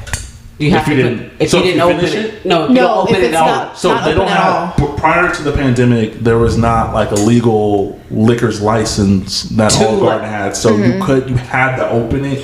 They couldn't just sell you a bottle prior to the pandemic. So now you can just buy a bottle. You don't have to open. You don't have to put it. You have to seal it at all. You can I can just buy a bottle from Olive Garden. Okay, got it. That's good to know. And about that delivery. I need to know your strongest one. Okay. What is the strongest? It's probably one of the red ones. It's probably like one of the house, right? Yeah. What's the percentage? I think the highest is like 14.5. And what's the price of that? 14.5. I need that one. I think it's one of the smaller bottles too. Look. I don't. Yeah, it's it. And is it red? I'm gonna come. I think it was. Is it red. a sweet red? I don't think so. A cool thing about working Olive Garden, if you're over the age of 21, that you get to try drinks. Yeah. Oh, cool. That's cool. That's one reason for me to apply. I'm gonna have to go see you at Olive Garden. I'm gonna come see you. Okay. Where's she at? Tell her I'm at the bar. Next podcast gathering. I'll come out of the kitchen and be like, yes, girl. I'll be like, there go my girl. That's an actual thing too. People requesting you, depending on like. Yeshay, bro. Yeah, my guy Yeshay. Shout out to Yeshay. He literally has people that literally would come just for him. Like if they he's not will there, call they're not gonna ahead eat. of time They're and be like, "Is Yeshay working tonight?" I have people like that at I can't give my you that favorite information. restaurant. But he's the guy. He's the guy who gets on. He'll get on his knees, get face level with you. What does he do? Is he a server? Yeah. Oh, okay. He's been there, I think, 20-some years now. Yeah, my mom loved him. My little sister and my mom came in once. I probably have had him before. I don't think I've been to the Olive Garden. The only thing is, and this is not the issue. I'll tell you the issue. Yeshay is gay, and he will hit on you hard as fuck. And I don't roll that like way. guys. Yes. Especially like, guys. Like Calvin, like he'd be all like, yeah. He loved young black men. Like he would be my best friend. Like we were. He's hilarious. He's lit. He's a dope dude. He is dope. So does that bother y'all? Straight men for gay men to like hit on y'all real hard? That's happened. That happens. It bothered. I mean, it bothered some people. Yeah, Calvin's just like whatever. I wonder if that but is also an age range. You know, he's like 50 something. Right, but I wonder if there's certain age that it bothers and certain age, like, you know, where it's kind of got normalized. Maybe. And you know, like no, you know, it doesn't. My ex, it would bother him. How old is he? 40. That's what I'm saying. So he's older. Like, so I wonder if some of the younger generations, like, it's not that big of a deal. Yeah. You know what I'm saying? True. I don't know, but shout out to you, Chef. Because you know, it didn't bother Calvin. Like I saw, I wonder like when, because I feel like some men are like don't do that. You know, macho. Look, I'm arrogant as fuck. I really just think everyone fucks with me. Like tries to fuck with me. You know, so that's just my arrogance. You know what I'm saying? Like that's just what it is. You know, like you know, like why would you not fuck with me? What's wrong with me? Type shit. Like, so you get offended if somebody don't want to fuck with you? Correct. Something wrong with you. You're backwards. Well, yes, I'm gonna come see you. I'm gonna get some wine. I want that 14.5%. It's that you can get it anywhere. So a lot of. Well, I just want to come fuck with her. She won't. I mean, you should pull up, but I don't think she'd be the person handing you the bottle. But I know I'm gonna ask for her. At least come tell me hi. Yeah. You know? I mean, yeah. You can order bottles online, right? Yeah. That's wild. Still, That's even wild. when we're open now, like you want this bottle of wine to go. That's all you need. I'll give you all you need is wine and breadsticks. I'll give you my discount. Believe it or not, people do come into the restaurant and just drink some wine and eat some bread because bread's free. Is Endless the breadsticks? Yeah. Yes. Maybe not to go, but I mean, I'll give you extra breadsticks. Me and Raven will see you there. That is the question I get a lot. Next Friday. It's like so. What are we doing? It's like so. When you dine in, you get unlimited soup, salad, and breadsticks. How does that work to go? Can I come back and get? It doesn't work. It doesn't work. I think I tried there. People ask you that. Yeah, they're like, how do you get unlimited if you're not dining in? They're like, can I just come back? Extra stuff. Right, but I'm just saying, like, I don't understand the concept in that when question. I tell you the level of people's thought process, like you can't get unlimited because you're not there. You really that's a limit. If I get it to go, it's a limit. You really see people for what they really are and how they really think. Where's my unlimited breadsticks? Like, how if I order this to go, What is equal to unlimited if I order it to go? Like that just does not make sense. As many as you can eat. But if I'm getting it to go, that's what I'm saying. Like people will be like, can I get double what the portion would be? Because that's probably as many as I can eat. Yeah, they're like, can I get 2 soups instead of 1 since it's unlimited? Mm-hmm. And I'm like, no, but doesn't it specifically say dine in only? Yeah. Yeah. Do people read? No. No, they read it. Trust me, they read it. Oh, I already, because I've had customers like just in retail in general. Oh yeah, I read the coupon. I know it's expired. You can use it. Her face. What? I'm telling, I promise you will come across every mental strain that's available in the universe. You'll come across the stupidest smart people. I've used to have customers that would come in exactly at 12 o'clock every Wednesday, sit down with a laptop, read the newspaper, eat their soup, don't even talk to you, but tip you good. And I've had people who've done nothing but talk and tip you shit. You'll come across every kind of person you can think of. Every kind of person. So with the alcohol being available, so it's completely open. You can. How do you buy it online without an ID?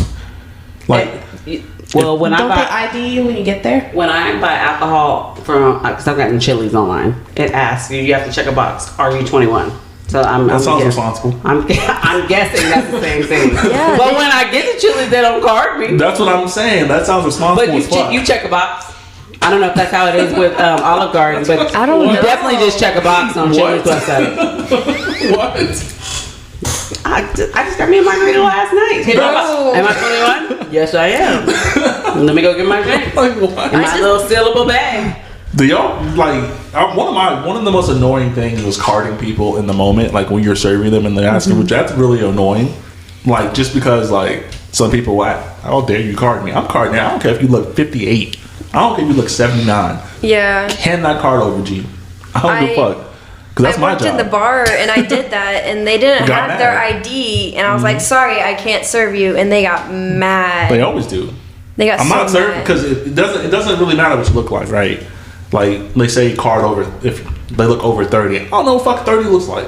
Because I've seen people. Because do I look like I'm 37? No. You need to be carded each time. I get carded each time. I'm gonna tell you what. I got used to being carded for alcohol, but when I went to Walmart and bought a rated R movie and they asked to see my ID, I was pissed the fuck off. Bitch, I know I look older than 17. Okay, I was mad about that. I wasn't mad about the alcohol, but when you carded me to buy a rated R movie, I was offended. I mean, people do get offended in that sense, right? But like, it's still their job. Still their job. 17. Still their job. 17. It's literally still their job. It's still their job. 17. Like, I wish that wasn't the job, but that's still the job. I got a 17-year-old son with me. Still the job. I look older than 17. Still the job. My son is 17. And you're also you're putting a human element into it, right? Card him. You put he looked like he's 17. They carded you because was he with you? He wasn't standing by me, but yeah. Yeah. So that I was more offended by that, not the alcohol. I'm used to. I think at when I first turned 21 and 22, 23, that bothered me. Now I'm like, I pull it out. I don't give a fuck. I pull it out. I know I don't look 37. I know how people get. Like, trust me, I've seen the worst. Like the people really just like blow up on you. Yeah. Like, I don't even want to drink anymore. Okay, so what do you want to eat? Like, yeah. It's not that deep. Just pull your ID out. Mm-hmm. And one final element as far as that goes, and then we'll transition into like the weed stuff and how that's not legal, but I can get a whole bottle of wine from a restaurant and walk out with it. International IDs was something that's big. Is that something you guys still deal with? Like getting people from, I know when I was serving, we get people from England, Mexico, Portugal, all over the place with IDs, and you have to go find the ID book in the bar and try to match with their ID. We just got a new one, and I was like, I had no idea that existed. I didn't know that until like a week ago. There's an ID book, right? So there's acceptable IDs in most restaurants, and there's IDs you can't take. So because IDs from even state to state, right? They're positioned in different places, right. So you have an ID that's from Mexico, like the year is only the last 2 digits or something, like it's 92. It'll say 1992, or it's it'll be like ID number, but it'll say it in a different language, like identification, whatever language it is, and then it'll say, you know, a number, like not an actual age number. It doesn't even say like born here. It just says ID number this. And because that's one of these ID numbers for that country, you know that person's over 18. And in other countries, of course, you can actually drink alcohol legally at 16. Especially European countries, right? So have you ever had like a 16-year-old from a different country like, hey? No, I've had them from Texas, like, because there is a law, right?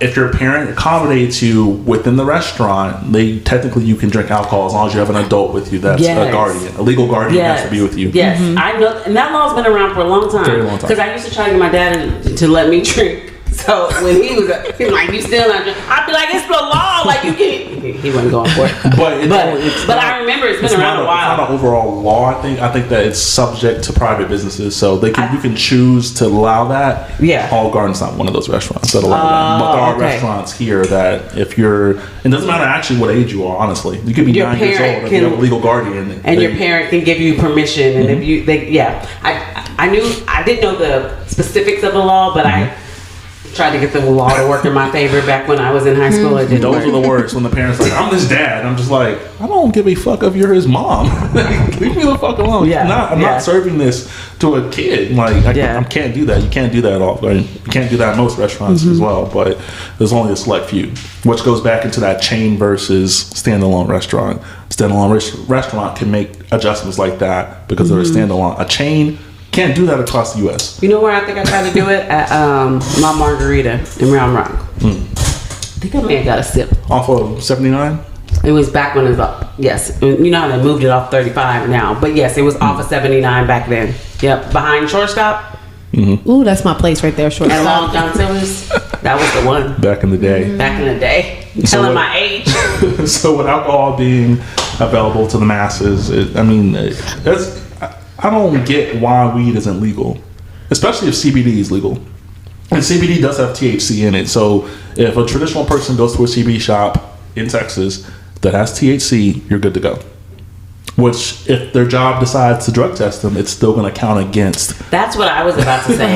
Like, that's what I don't like. So you can say CBD is legal, but then if you get drug tested, you can fail a drug test. Like, I feel like something needs to be shifted. Like, you legalize one or legalize it across the board. I think we're going to be the 50th state to do it. You didn't have to. I think Texas is going to be the 50th state to be like, okay. Do you know where we are now? With how many states have legalized it? I don't know a number, but it's New York is even before us, and they have Oregon. I don't know before us. Oregon, Washington, California, the whole West Coast is good to go.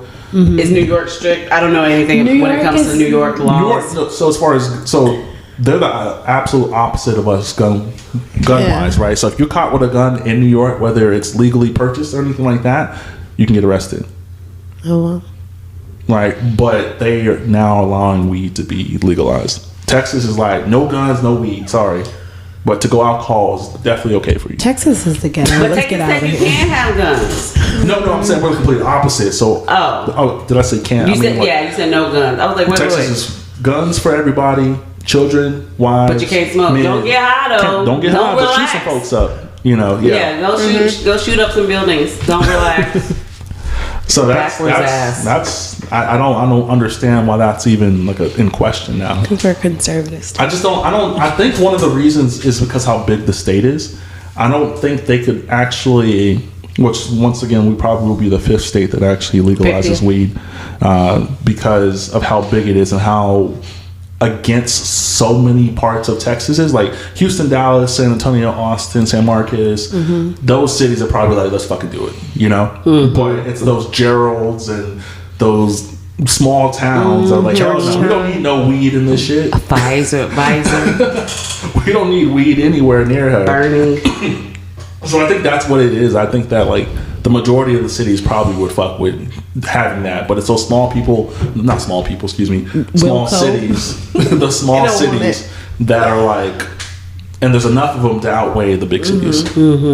So I hope they do that, because that's crazy. There's too many people in jail right now in this state for small, like for weed. That shit's crazy. You know how pissed you should be, like everywhere. If you're in jail and you see on news like it's legalized and you're in jail because of that. Then they should let you not even having a big amount. They should. Some of them don't even have a big amount. Even if it's a big amount, because you can buy, you can go in Oregon and in Washington and California, you can go to the dispensary and spend $3,000 on weed and get a whole bucket full of it. Yeah. My brother, for being in the military, he literally gets prescribed weed. He gets a jar a month, this big of a jar, paid by his insurance. Where do I sign up? Go be in the military for a little bit. Oh my God. That's crazy. Do y'all have any further thoughts on weed being legal versus alcohol? Because I feel like weed should have been legal before alcohol being to go. I just think the cause, the level of error is way higher when it's to go alcohol versus weed. Like the risk. Yeah. Except for if you take an edible. At least you're good until the 2 hours later until it hits. Yeah, but I mean, like with driving with the edible, you'll get paranoid and stuff like that. But you just need to be chilling. You don't need to be driving. Yeah, exactly.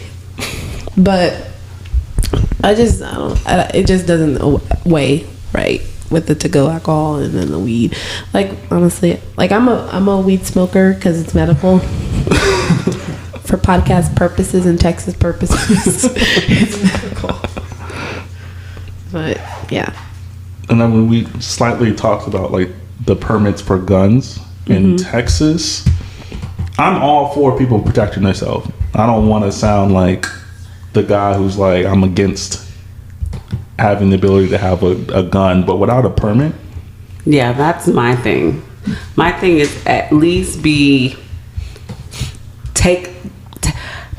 make it mandatory to take a class. Educate yourself on where you should be able to carry, just protection, just all of that. Like that just doesn't make sense. Are you going to start giving out license to people who've never taken behind the wheel, taking a course? Like that's the same thing. Like you need to, and this is something that can take somebody's life. So why not educate them? So you know what I'm saying? Like I think currently, from what I read and what I understand is, as of right now, you do require a permit. It has to be concealed in certain places. Like you can technically have it anywhere, but it has to be concealed. And also, when it comes to getting permits, currently you do have to take a class, right? And they do a background check.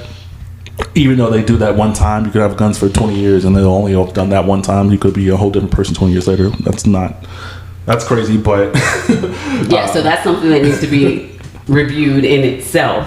But at least do it the first time. Yeah. Don't just take that away completely. Like I agree with you, like no, that shouldn't be the process. Yeah, that shouldn't be a thing. That shouldn't be the process. Review. Okay, make sure this fool that we gave a gun when they're 18 and now they're 38, 20 years later. Check that. Like, are they still on the, straight and narrow or not? Oh no, now he done went to jail 18 times since then. But let's keep giving him guns. No. Yeah, I think there's an analogy, like when I think it's something. I think it was on the Breakfast Club. I think he said something along the lines of like I could buy a gun, like you said, at whatever age, and then after that age, I committed 40 felonies.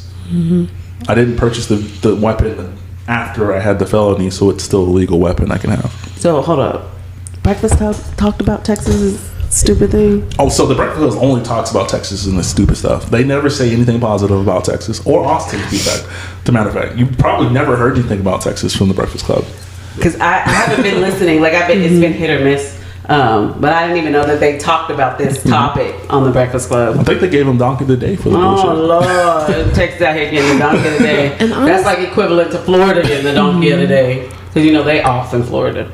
I honestly would want to take a gun class just so I know, especially being black in Texas, and you get pulled over and you don't know anything about the law, and you're like, forget what they're telling you that you don't have to do. Take the class, educate yourself, take the class. I mean, the understanding. So this is just a weird as far as like cost and like the actual, I guess, what is it? Not the pay gap, but like financial. This is a financial bill because taking a permanent class or getting a permit costs X amount of dollars. Taking a class to learn it takes X amount of dollars.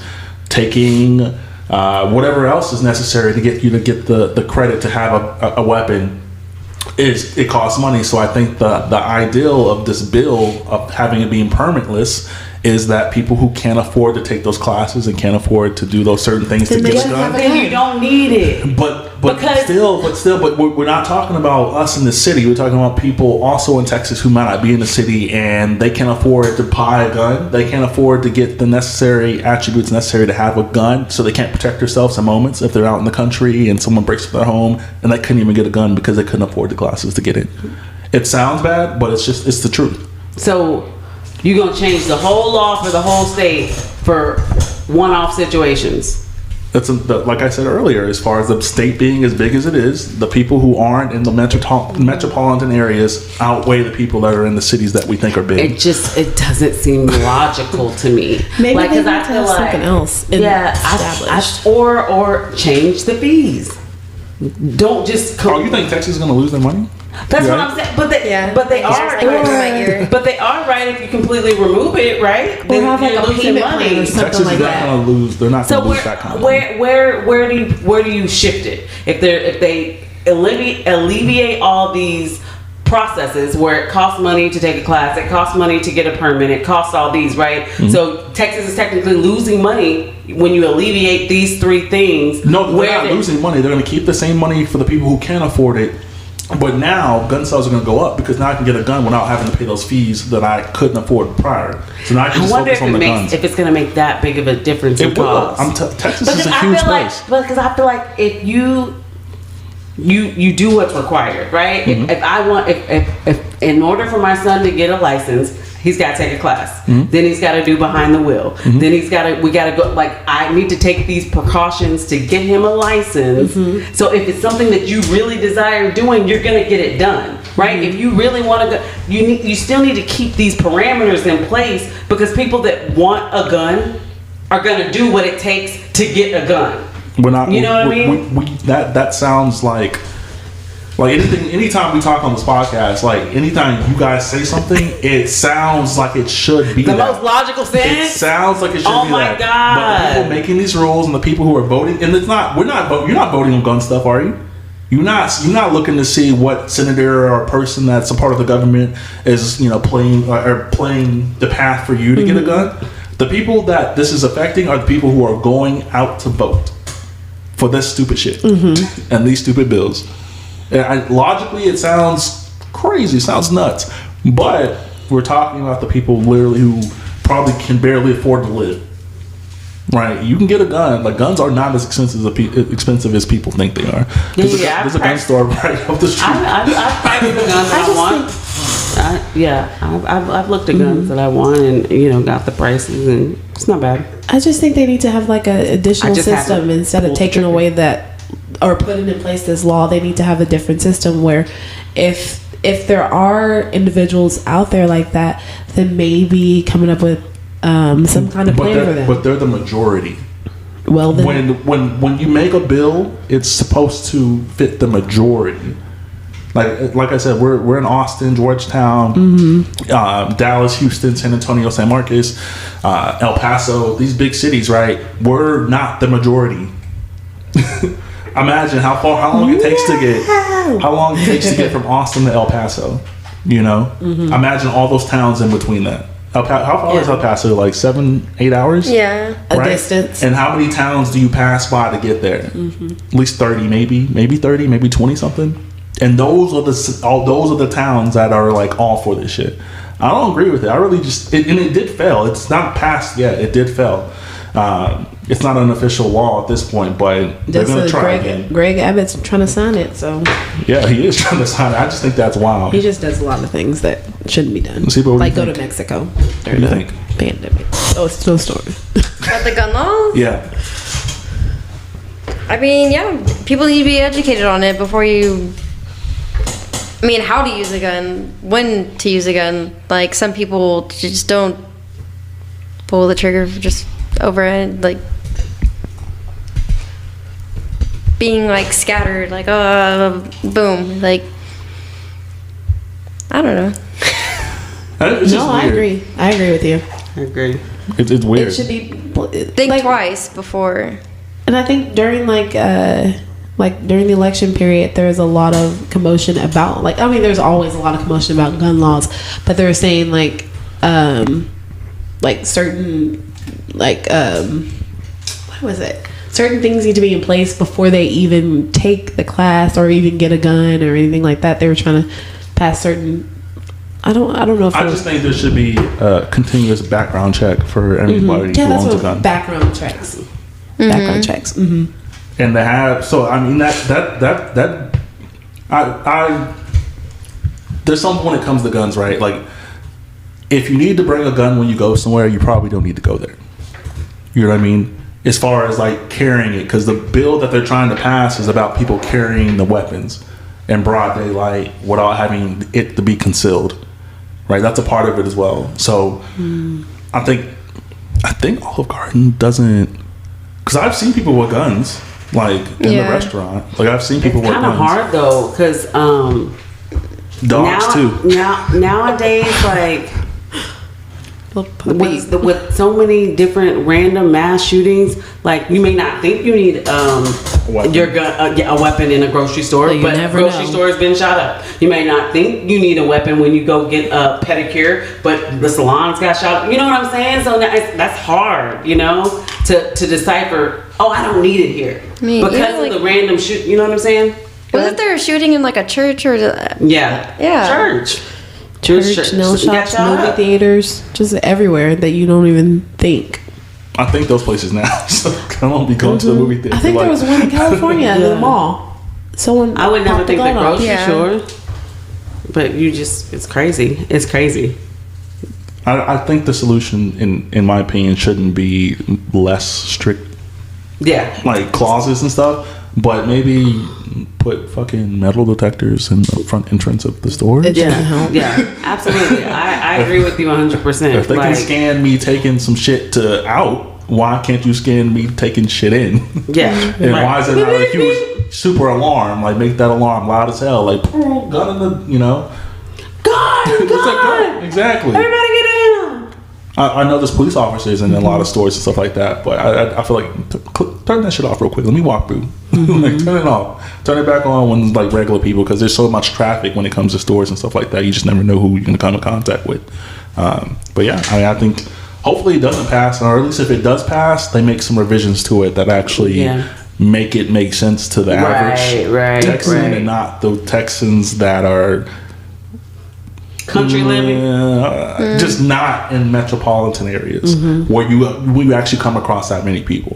I can only imagine someone in like a 500 population city needing a gun, things like that, right? Like what Pflugerville used to be back in the day. But I definitely can say, growing up on a farm, you will most definitely need protection, because growing up, my grandma was always by my window with a gun, and she'd be like, "Shh, like what is? It's the wind. It is 3 o'clock in the morning. What are you doing?" She's like, "Someone's out there." I'm just like scared for my life, you know, or animals, or you know. And then like also like our property, because we still have our property.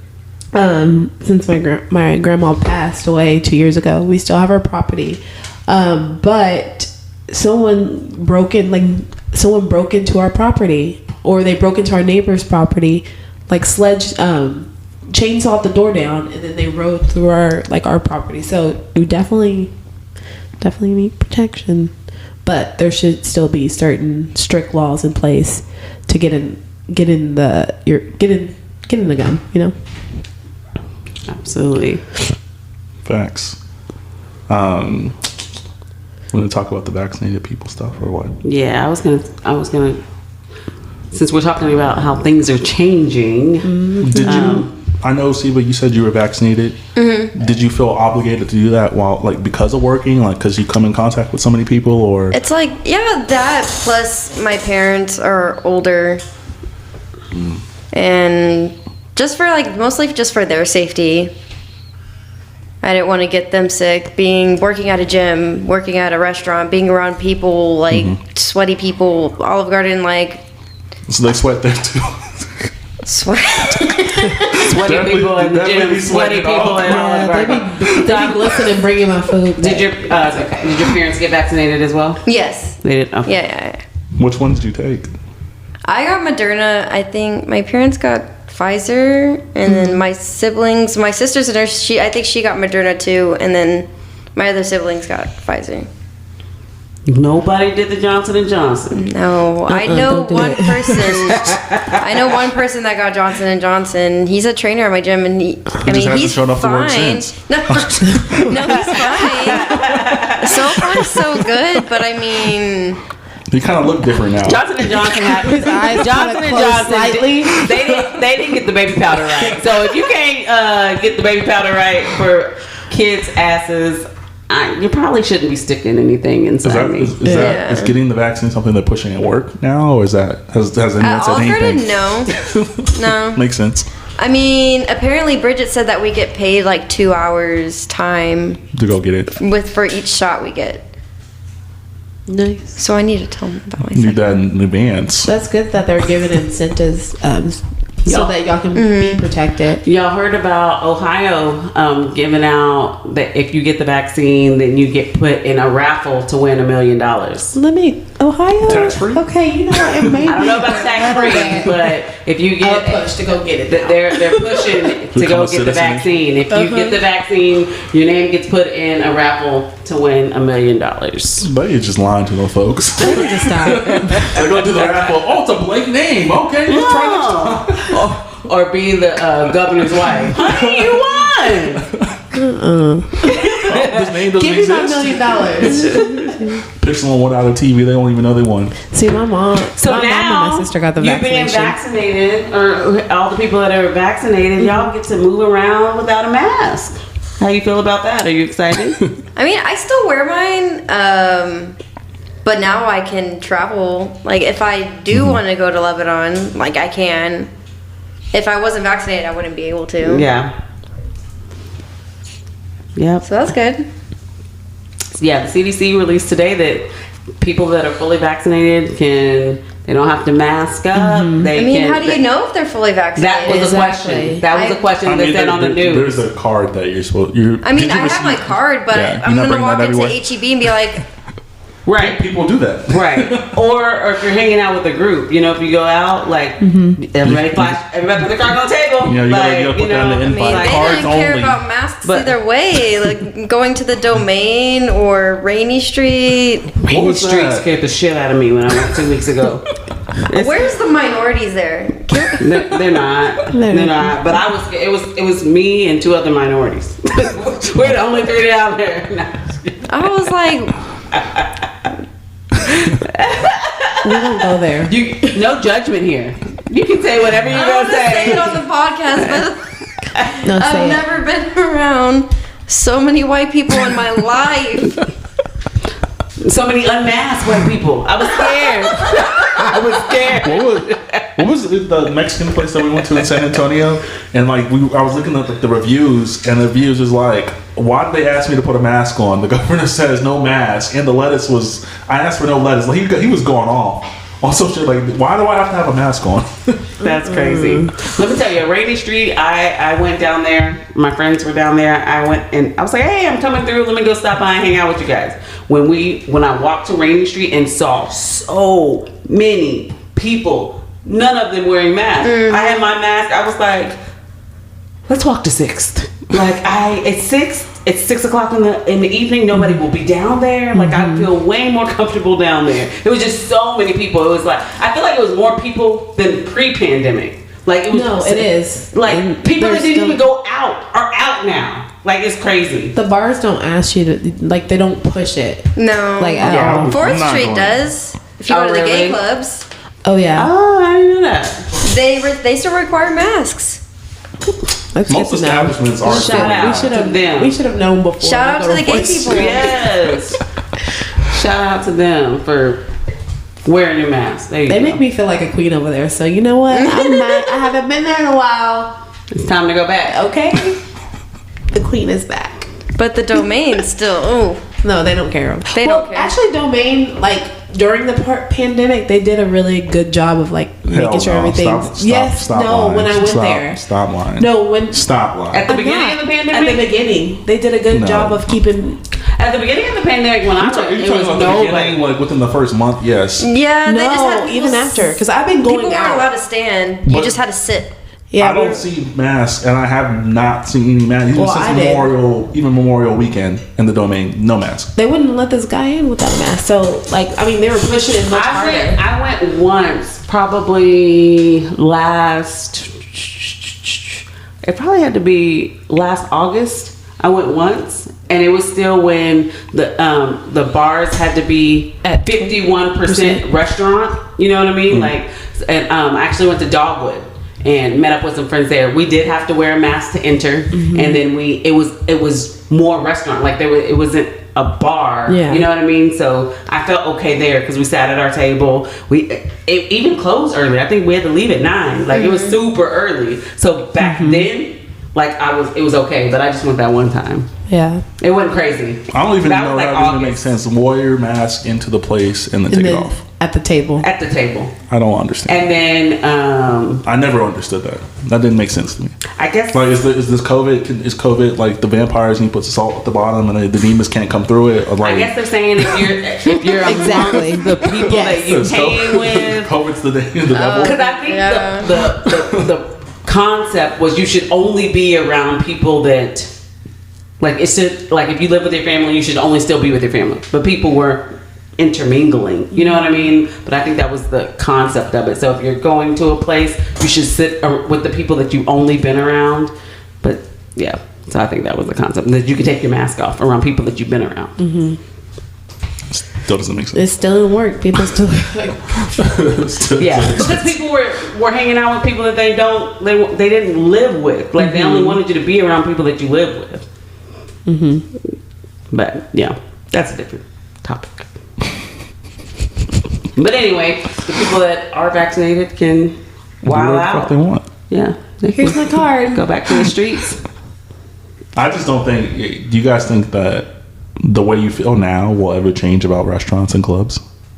No. It still feels a little different. Just a little. Just a little. I mean, actually, a few 2 months ago, it was just but now it's starting to transition back to how it was, and it's a little bit I don't even feel it like I'm fully transitioning back to how it was. I feel like I still, the pandemic normal has become somewhat of my new normal. People want to say they want to go back to whatever, but I'm some things that I'm okay with, I've grown accustomed to and I'm okay with.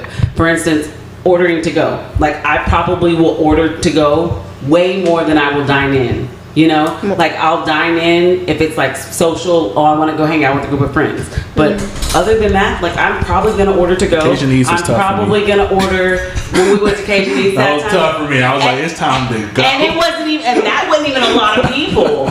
Cajun is way more packed than that. It's time to go. But, yeah. There's only 2 times I say it's time to go, and that's when there's a kid crying and when there's mass groups of people. That wasn't even bad. That was too many people for me. Yeah.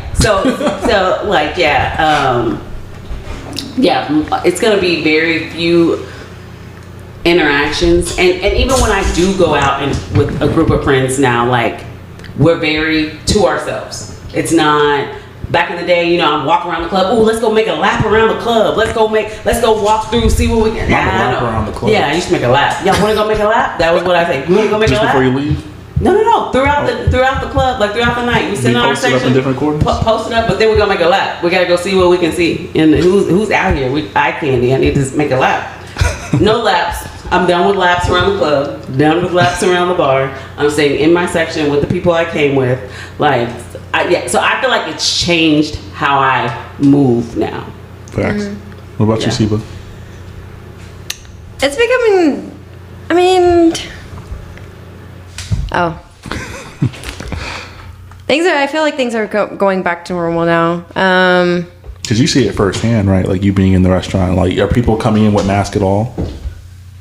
I know you said something about that earlier. At Olive Garden, it's like 50-50. I mean, people will come in wearing one, and then they'll walk out after eating and not have it on.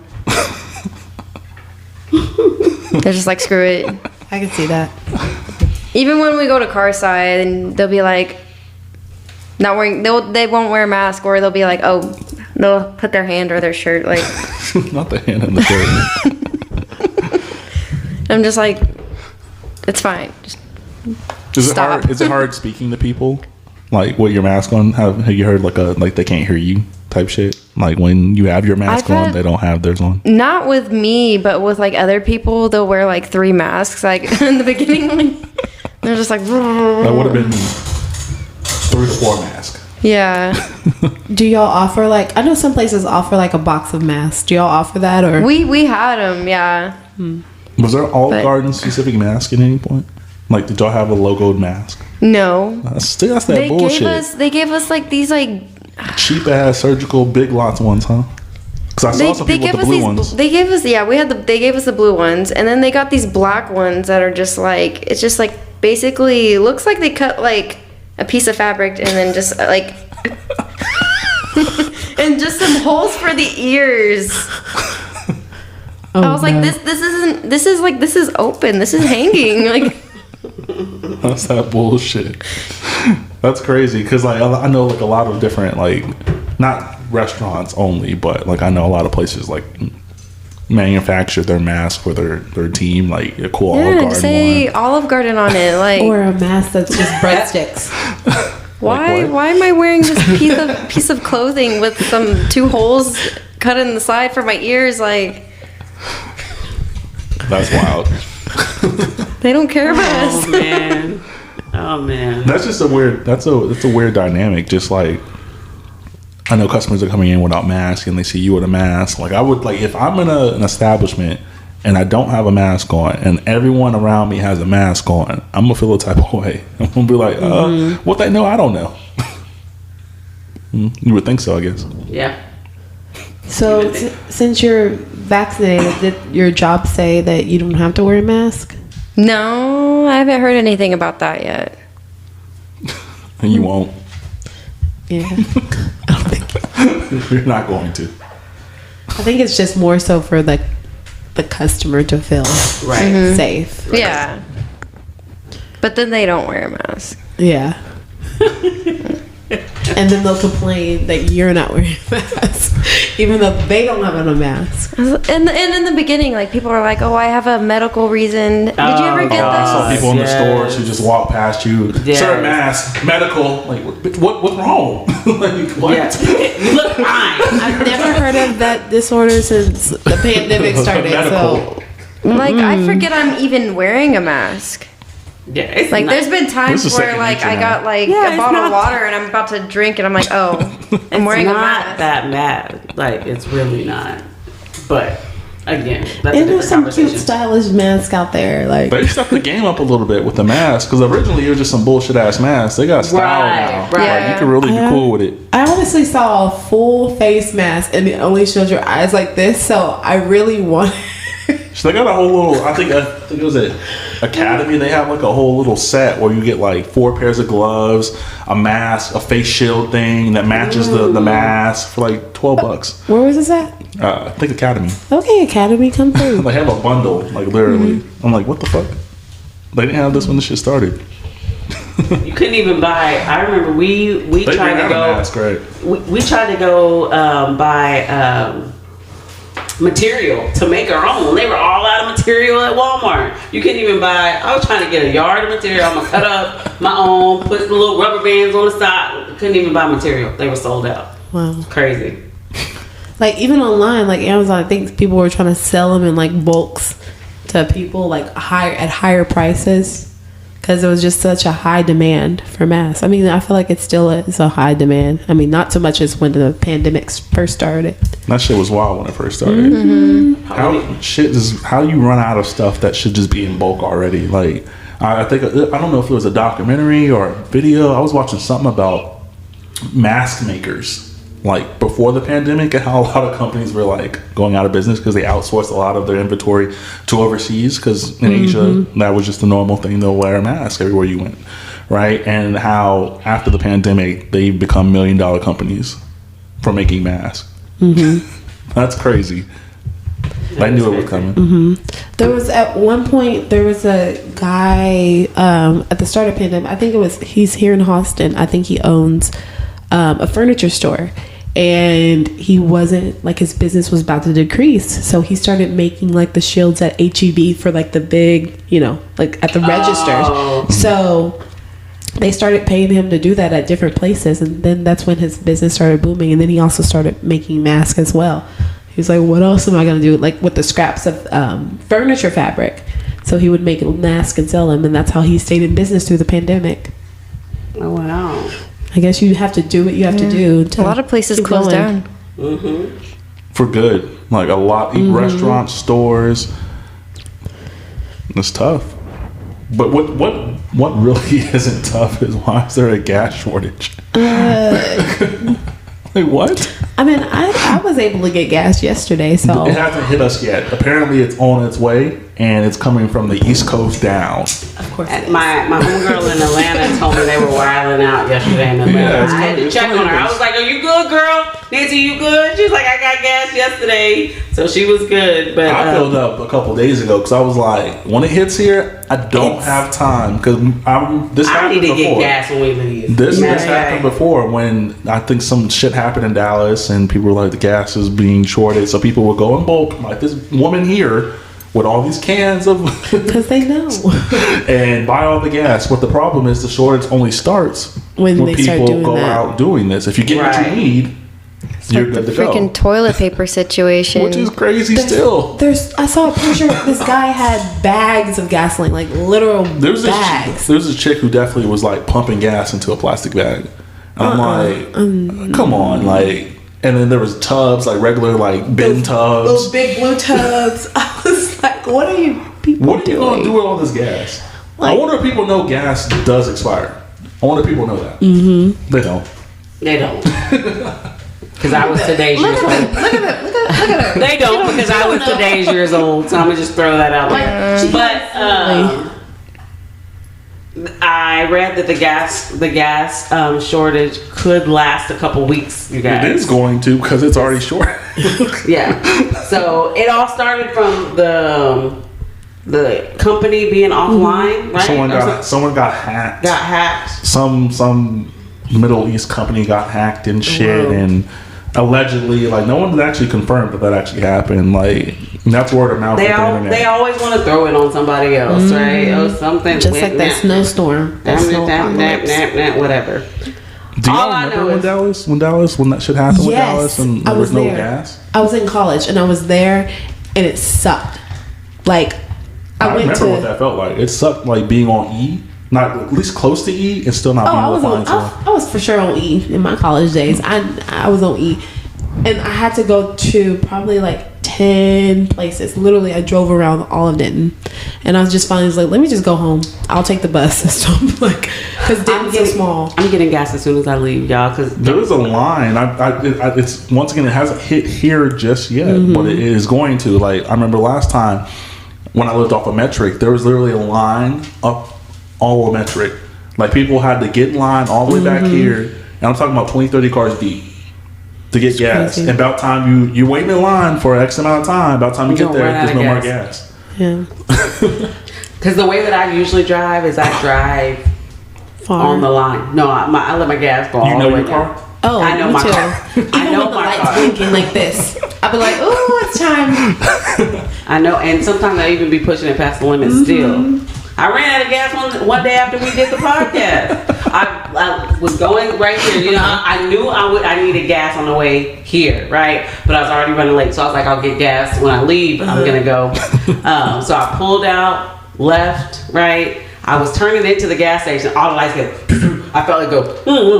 Like I said, oh shit! So I like turned and coasted and slid right into the spot. I've ran out of gas on the highway before, but I was so lucky I was right by an exit. I just slid right into no brakes. You just better slide. And you up a creek if you gotta go uphill. Like it's over. I'm lucky I have not ran out of gas yet. I did run out of oil. Different story. I won't talk about that. That'll make your whole car just go up and smoke oil. Like, my car shut down on the way back from Dallas to Austin. On the middle of the highway. You know how you enter on the traffic, enter onto the highway, and it has a little triangle. That's where I pulled into so I wouldn't get hit, and I had to figure out how to get there. I walked about a mile to get to the gas station. Get some oil. No, my car was done. She's like, no, there's a happy story. No, it was done. I thought you would have got oil, went back and filled it up. Oh no, it was dry. No, it was done. It was like the oil tank was dry. I was like, I never do this again. But I was like, yeah, I'll just get an oil change when I get to Austin. Never again. You didn't have any oil. Yeah, and then I had to stay with my ex-boyfriend's racist parents. So never again. He makes a cameo on every episode. You know, I think we've gone about 2 episodes without hearing because it's been the girl. The girl has taken the spot. This is my first ex-boyfriend. He's different. We haven't heard about any guys. It's been girls the last couple of episodes. I'm just gonna date myself. There you go. Did you have anything to talk about as far as like do you remember when that happened? Because I just remember leaving Olive Garden and the only gas station that had gas at the moment was I think it was a 7-Eleven off of Gaddy School Road, and I got there before everyone else got there. So I pumped my gas, looked back, and there's like 30 cars behind me. You don't remember that? Mm-mm. Oh, you always got gas, so I guess. She fills up on half. You breaking stuff? Yeah, what happened? I don't know what you do. I lifted it. The screw came out there. It was the ghost in here. There's no ghost in my home. Except for the ex's past. The ghost of ex's past. So, I mean, I don't think we'll get to everything. I think there's like a couple more things. So if you guys can remember which ones we don't get to, because I think we didn't do the final one. Yeah. The last 2. We didn't do the last 2. The last 2. Oh, and the Marvel. In Marvel. Anchor into. And go up at the very top. Yeah. About your show? About the show, yeah. Well, that's not even that important. But I guess we'll kind of transition to closing it out. I guess I can finish with just the Marvel stuff, just because it's light. Yeah, let's finish on a light note. You know our asses like to go heavy on everything. Has anyone been back to the movies theaters? I ain't going back to the movies. I wasn't going before the pandemic, to be honest with you. I ain't going back. I don't like the movies because I fall asleep in there, and like one time I did get caught bringing a whole meal. What was it, a burger and fries or what? No, it was enchiladas. That's worse. One time we to a movie theater, a whole to-go plate. Yep, like enchiladas have such a distinct smell. No, what has the distinct smell in this bitch? Is the Church's French. You took Church's chicken too? With the pepper, yes, I did. Because I sneak in alcohol snacks. Like, I did a whole wine bottle. I'll get those like little the little wine bottles like this. Oh, one time I just walked in with my to-go plate. She said I just walked in with my to-go plate. I mean, I still bought a little bag of popcorn for them, but I mean, I know. I had a friend that worked at the Dollar Theater, and then he had somebody who brought a big bag, and he didn't allow them to come in with it. Really? Mm-hmm. Like, this is a dollar movie theater. I know. Calm down. Now I just like if I wanted to go to the like for real, like it's not even the real page. Right. Like let shit slide. This movie is damn near on DVD. Like at Walmart. Yeah, I can buy this right now. And y'all tripping about what I'm bringing in. Y'all sit down. It's already on Netflix. They didn't make it either though, right? Ron Rock movie theater, didn't that close down? I think it's open. Is it open? Wait, I thought I rode by and it looked like done. I feel like it, because I remember. It's been a while since I've been out to Round Rock. I think it is still open. Since I got I'm gonna go to Tumble 22 right next door, and I'll let you know if it's open. I feel like it wasn't when I rode by the last time. See, the movie theaters I like is when they have like the full service, like waiters and waitresses, like you can eat and you can leave. Don't duck past me while I'm watching a fucking movie. I love it. You don't get small. I'm not even there for the movie. And then I'm gonna recline back. Food at the time and the drinks. Recline back, and then it's temporarily closed. Temporarily closed. I thought so. iPick. What about iPick? iPick open? I love iPick, but I probably ain't going back. But I love it. I don't go to movie I like the anyways, separate part of iPick. Like you can have separate like placements.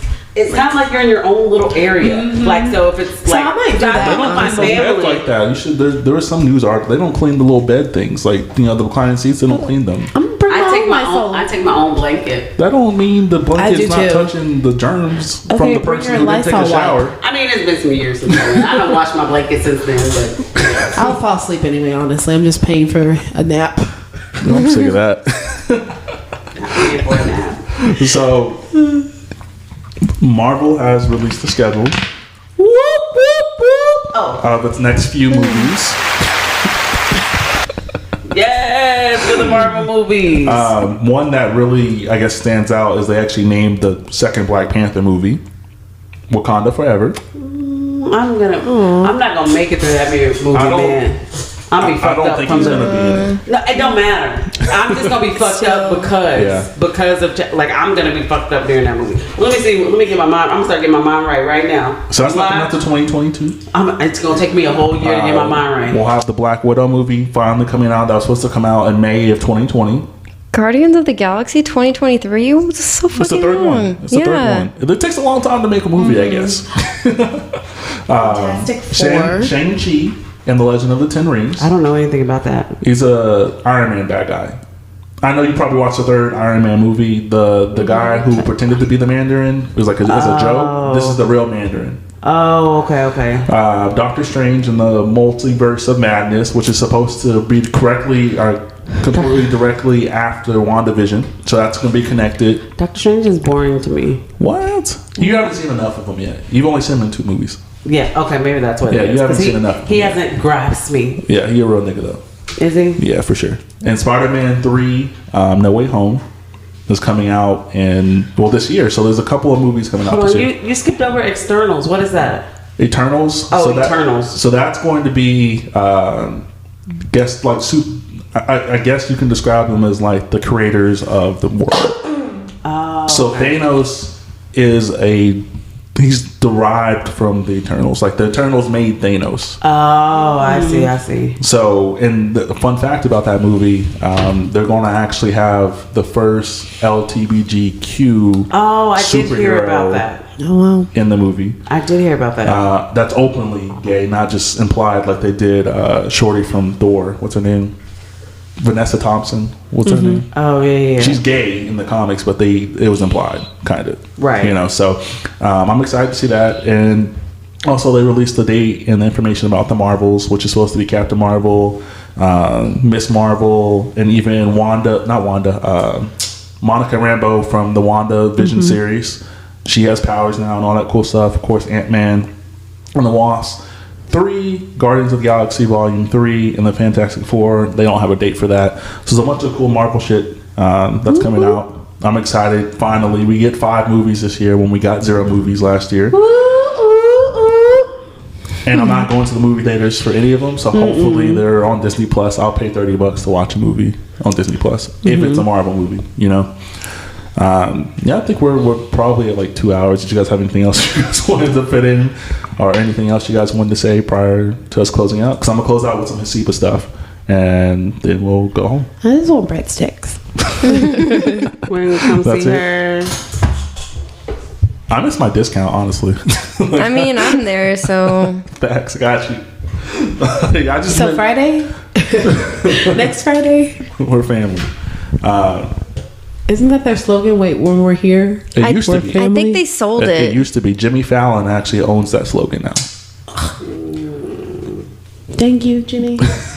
We're all family here or like something. Some generic bullshit. It's like the Great Value. No, I'm just still gonna family. We're not like We're not all family. We don't fuck with all of y'all. yeah. No. You know, but family is kind of like that, though. There's some family you just don't fuck with, you know? Strained relationships. And so it's still kind of like family. Let me stop. Oh, right? That shit going on right now?